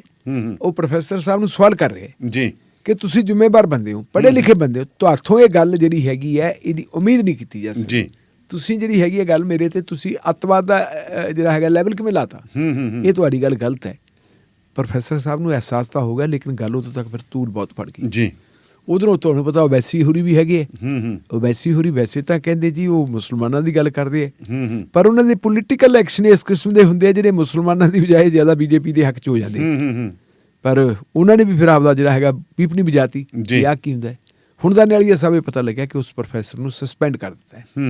ਯੂਨੀਵਰਸਿਟੀ ਵਾਲਿਆਂ ਨੇ ਵੀ ਇਹਨੂੰ ਸਸਪੈਂਡ ਕਰਦਾ, ਪਰ ਕਹਿੰਦੇ ਹੈ ਕਿ ਭਗਵਾਂ ਬ੍ਰਿਗੇਡ ਦੇ ਕੁਝ ਲੋਕ ਵੀ ਉਹਦੇ ਹੱਕ ਵਿੱਚ ਆ ਗਏ। ਵੈਸੇ ਤੁਸੀਂ ਦੇਖਿਆ ਹੋਣਾ ਪਿਛਲੇ ਦਿਨਾਂ ਦੇ ਵਿੱਚ ਭਗਵਾਂ ਬ੍ਰਿਗੇਡ ਵਾਲਿਆਂ ਨੇ ਵੀ ਕਈ ਕੁਛ ਕੀਤਾ, ਕਿਸੇ ਵਿਦਿਅਕ ਸੰਸਥਾ 'ਚ ਵੜ ਕੇ ਮੁੰਡਿਆਂ ਨੂੰ ਕੁੱਟਣ ਲੱਗ ਗਏ। ਬਿਲਕੁਲ ਕਹਿੰਦੇ ਜੀ ਇਹ ਲਵ ਜਹਾਦ ਕਰਦੇ ਹੈ। ਇੱਕ ਕੋਈ ਉਹ ਸੀਗਾ, ਉਹ ਦੋਨੇ ਲਿਵ ਇਨ ਰਿਲੇਸ਼ਨ ਰਹਿੰਦੇ ਹੁੰਦੇ ਸੀ, ਕੁੜੀ ਸੀ ਸ਼ਾਰਦਾ ਕਿ ਕੁਛ ਇਹੋ ਜਿਹਾ ਨਾ, ਉਹਦਾ ਜਿਹੜਾ ਮੁੰਡਾ ਦੋਸਤ ਸੀ ਮੁਸਲਮਾਨ, ਉਹਨੇ ਉਹਨੂੰ ਕਤਲ ਕਰਤਾ, ਉਹਦਾ ਰਫੜ ਪੈ ਗਿਆ। ਔਰ ਉਹ ਰਫੜ ਪੈ ਗਿਆ, ਉਹਦੀ ਡੈੱਡ ਬੋਡੀ ਦੇ ਟੁਕੜੇ ਕਰਕੇ ਬਾਹਰ ਸੁੱਟਤੇ। ਇੱਕ ਬੰਦਾ ਜੀ ਜਿਹੜਾ ਉਹ ਕਹਿੰਦਾ ਇਹਦਾ 35 ਟੁਕੜੇ ਹੋਣੇ, 36 37 ਵੀ ਹੋ ਸਕਦੇ, ਜ਼ਿਆਦਾ ਵੀ ਹੋ ਸਕਦੇ ਸੀ, ਤੇ ਆਪਣੇ ਆਪ ਨੂੰ ਦਰਸਾਉਂਦਾ ਕਹਿੰਦਾ ਮੈਂ ਮੁਸਲਮਾਨ ਹਾਂ। ਬਾਅਦ ਜਦੋਂ ਉਹਦੀ ਤਸਦੀਕ ਕੀਤੀ ਮੁਸਲਮਾਨ ਨਹੀਂ, ਉਹ ਹਿੰਦੂ ਸੀ। ਮਤਲਬ ਉਹ ਹਿੰਦੂ ਮੁਸਲਮਾਨ ਬਣ ਕੇ ਜਿਹੜੀ ਭੜਕਾਉਣ ਦੀ ਗੱਲ, ਉਹ ਭੜਕਾਉਣ ਵਾਲੀ ਗੱਲ ਨੂੰ ਚੱਲਦੀ ਸੀ। ਹੁਣ ਪਤਾ ਲੱਗਿਆ ਕਿ ਉਸ ਪ੍ਰੋਫੈਸਰ ਦੇ ਹੱਕ ਵਿੱਚ ਕੁਛ ਇਹੋ ਜਿਹੇ ਭੜਕਾਉਣ ਵਾਲੇ ਵੀ ਪੈਦਾ ਹੋ ਗਏ। ਇਵੇਂ ਉਹ ਜਿਹੜਾ ਮੈਂ ਜਿਹਦੀ ਗੱਲ ਕਰਦਾ, ਜਿਹੜਾ ਮੁੰਡਾ ਕੱਲ ਉਹਨੂੰ ਕਹਿੰਦੇ ਉਹਦੀ ਉਹ ਜਿਹੜਾ ਟੈਸਟ ਜਾ ਕਰਾਉਂਦੇ ਹੁੰਦੇ ਝੂਠ ਬੋਲਣ ਵਾਲਾ, ਉਹਦਾ ਹਾਂ ਉਹ ਟੈਸਟ ਜਾ ਕਰਾਉਣ ਵਾਸਤੇ ਆਏ ਤੇ ਉਦੋਂ 2.5 ਟੋਟਰੂ ਲੈ ਕੇ ਕਿਰਪਾਨਾਂ ਦੀਆਂ ਪੈ ਗਏ ਤੇ ਉਹਨਾਂ ਨੇ ਆ ਕੇ ਉੱਥੇ ਕਿਰਪਾਨਾਂ ਪਾਉਣੀਆਂ ਸ਼ੁਰੂ ਕਰਤੀਆਂ। ਕਿਸੇ ਮੀਡੀਆ ਕਰਮੀ ਨੇ ਪੁੱਛ ਲਿਆ ਵੀ ਇਹ ਕਿਰਪਾਨਾਂ ਤੁਸੀਂ ਕਿੱਥੋਂ ਲੈ ਕੇ ਆਏ ਹੋ? ਤੇ ਫਿਰ ਅੱਗ ਲਾਉਣ ਦੀ ਪਤਾ ਕੀ ਕੋਸ਼ਿਸ਼ ਕੀਤੀ, ਕੀ ਕਹਿੰਦੇ? ਗੁਰਦੁਆਰੇ। ਦੱਸੋ, ਸਾਡਾ ਲਾਗਾ ਨਹੀਂ ਦੇਗਾ, ਨਹੀਂ ਲੈਣ ਨਹੀਂ ਦੇਣੀ, ਵੀ ਇਹ ਗੁਰਦੁਆਰੇ ਦਾ ਨਾਂ ਕਰਾਂਗੇ ਤੇ ਉਹ ਜਿੱਧਰ ਨੂੰ ਗੱਲ ਜਾ ਰਹੀ ਹੈ, ਕਦੇ ਇਸਾਈਆਂ ਨਾਲ ਪੇਚਾ ਪਵਾ ਦੇ ਤੇ ਕਦੇ ਮੁਸਲਮਾਨਾਂ ਨਾਲ ਪੇਚਾ ਪਵਾ ਦੇ। ਲੜਾਈ ਨਾ ਇਸਾਈਆਂ ਨਾਲ ਸਾਡੀ, ਨਾ ਮੁਸਲਮਾਨਾਂ ਨਾਲ। ਸਿੱਖਾਂ ਦੀ ਕੋਈ ਲੜਾਈ ਹੈ ਨਹੀਂ, ਉੱਥੇ ਵੀ ਪੇਚਾ ਪਾਉਣ ਦੀ ਕੋਸ਼ਿਸ਼ ਕੀਤੀ ਕਿ ਆਹ ਕੁਛ ਚੱਲ ਰਿਹਾ ਜੀ। ਚਲੋ ਸਾਹਿਬ, ਮੈਂ ਤੁਹਾਨੂੰ ਚੀਜ਼ ਉਹੀ ਦੱਸਦਾ ਨਾ, ਗੱਲਾਂ ਬਾਤਾਂ ਕਿਵੇਂ ਚੱਲਦੀਆਂ। ਮੈਂ ਦੇਖ ਰਿਹਾ ਸੀਗਾ ਕਿ ਪਿੱਛੇ ਜੇ ਨਾ ਇੱਕ ਬੜੀ ਅੱਜ ਵੀ ਵਾਇਰਲ ਚੱਲ ਰਹੀ ਹੈ, ਉਹ ਕਹਿੰਦੇ ਜੀ ਕਿ ਕਤਰ ਦੀ ਇੱਕ ਜਿਹੜਾ ਹੈਗਾ ਆਪਣੇ ਖਬਰ ਹੈ ਕਿ ਜਿਹਦੇ ਵਿੱਚ ਕਿਹਾ ਗਿਆ ਹੈ ਕਿ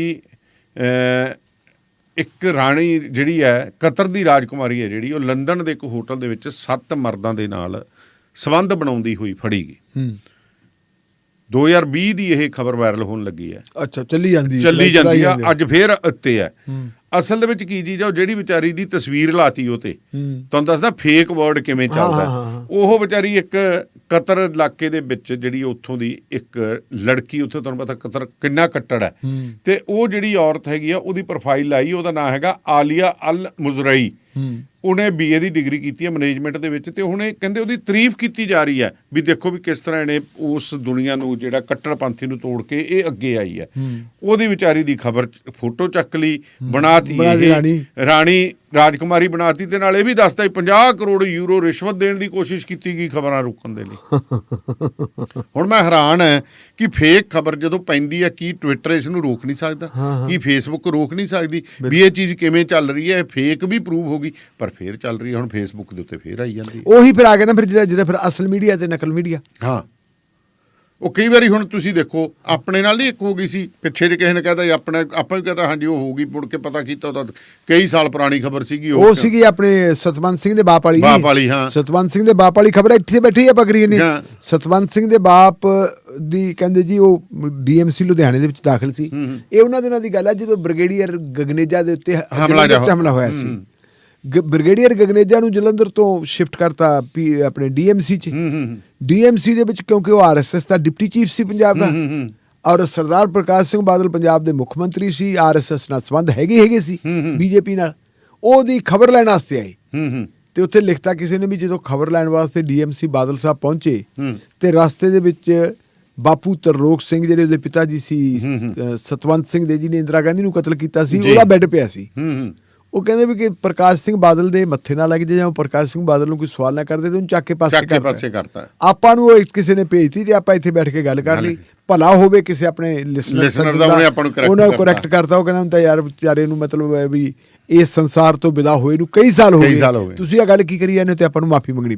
ਚਲੋ ਸਾਡਾ ਤਾਂ ਕੁਝ ਘਟਿਆ ਨਹੀਂਗਾ, ਅਸੀਂ ਤਾਂ ਧੰਨਵਾਦ ਕਰਦੇ ਹਾਂ ਜਿਨ੍ਹਾਂ ਨੇ ਸਾਨੂੰ ਸੁਚੇਤ ਕਰਤਾ ਵੀ ਇਹ ਤੁਸੀਂ ਗਲਤ ਕੀਤਾ। ਪਰ ਹੁਣ ਮੈਂ ਉਹ ਤੋਂ ਬਾਅਦ ਬੜੇ ਵਾਰੀ ਗੱਲ ਕੋਈ ਲੋਕ ਸੋਸ਼ਲ ਮੀਡੀਆ, ਮੈਂ ਕਹਿੰਦਾ ਭਰਾਓ ਵੀ ਮੈਨੂੰ ਵਿਸ਼ਵਾਸ ਹੈ ਨਹੀਂ। ਅਸੀਂ ਤਾਂ ਜਿਹੜੀ ਹੈ ਮੇਨ ਸਟ੍ਰੀਮ ਮੀਡੀਆ ਦੀ ਖਬਰ ਤੇ ਗੱਲ ਕਰਾਂਗੇ, ਦੂਜੀ ਨਹੀਂ ਉਹ ਕਰਦੇ, ਅਸੀਂ ਨਹੀਂ ਕਰਦੇ ਬਿਲਕੁਲ। ਕਿਉਂਕਿ ਲੋਕ ਤਾਂ ਕਹਿੰਦੇ ਆ ਦੇਖੋ ਜੀ ਫੇਸਬੁੱਕ ਤੇ ਖਬਰ ਆਈ ਜਾਂਦੀ ਆ, ਦੇਖੋ YouTube ਤੇ ਖਬਰ ਆਈ ਜਾਂਦੀ ਆ, ਦੇਖੋ ਜੀ ਆ ਹੁਣ ਢੰਗ ਨਾਲ ਕੋਈ, ਮੈਂ ਤਾਂ ਸਵੇਰ ਦਾ 2 ਦਿਨ ਹੋ ਗਏ ਮੈਂ ਕਿਹਾ ਖਬਰਾਂ ਹੀ ਦੇਖ ਲਈਏ, ਮੈਨੂੰ ਕੋਈ ਚੈਨਲ ਇਹੋ ਜਿਹਾ ਨਹੀਂ ਲੱਭਿਆ ਜਿਹਦੇ ਉੱਤੇ ਕਹਿ ਦਈਏ ਵੀ ਭਾਈ ਖਬਰ ਆਉ, ਖਬਰ ਕੰਮ ਦੀ ਹੋਵੇ ਜਿਹਨੂੰ ਇਸਤੇਮਾਲ ਕਰ ਲਈ ਸਾਰੀਆਂ ਮਿਸਲੀਡਿੰਗ। ਧੰਨਵਾਦ ਢਿੱਲੋਂ ਸਾਹਿਬ, ਬਹੁਤ ਬਹੁਤ ਸ਼ੁਕਰੀਆ। ਸੋ ਪ੍ਰੋਗਰਾਮ ਸ਼ਮਾਦਾਨ ਇੱਥੇ ਹੀ ਸਮਾਪਤ ਕਰਨ ਦੀ ਤੁਹਾਡੇ ਤੋਂ ਆਗਿਆ ਲੈਂਦੇ ਜੀ। ਸੋ ਇਹ ਗੱਲਬਾਤ ਪ੍ਰੋਗਰਾਮ ਕਿਸ ਤਰ੍ਹਾਂ ਲੱਗਿਆ, ਫੇਸਬੁੱਕ ਪੇਜ ਅਤੇ YouTube ਚੈਨਲ ਦੇ ਉੱਤੇ ਪਲੀਜ਼ ਕਮੈਂਟ ਜ਼ਰੂਰ ਕਰਨਾ।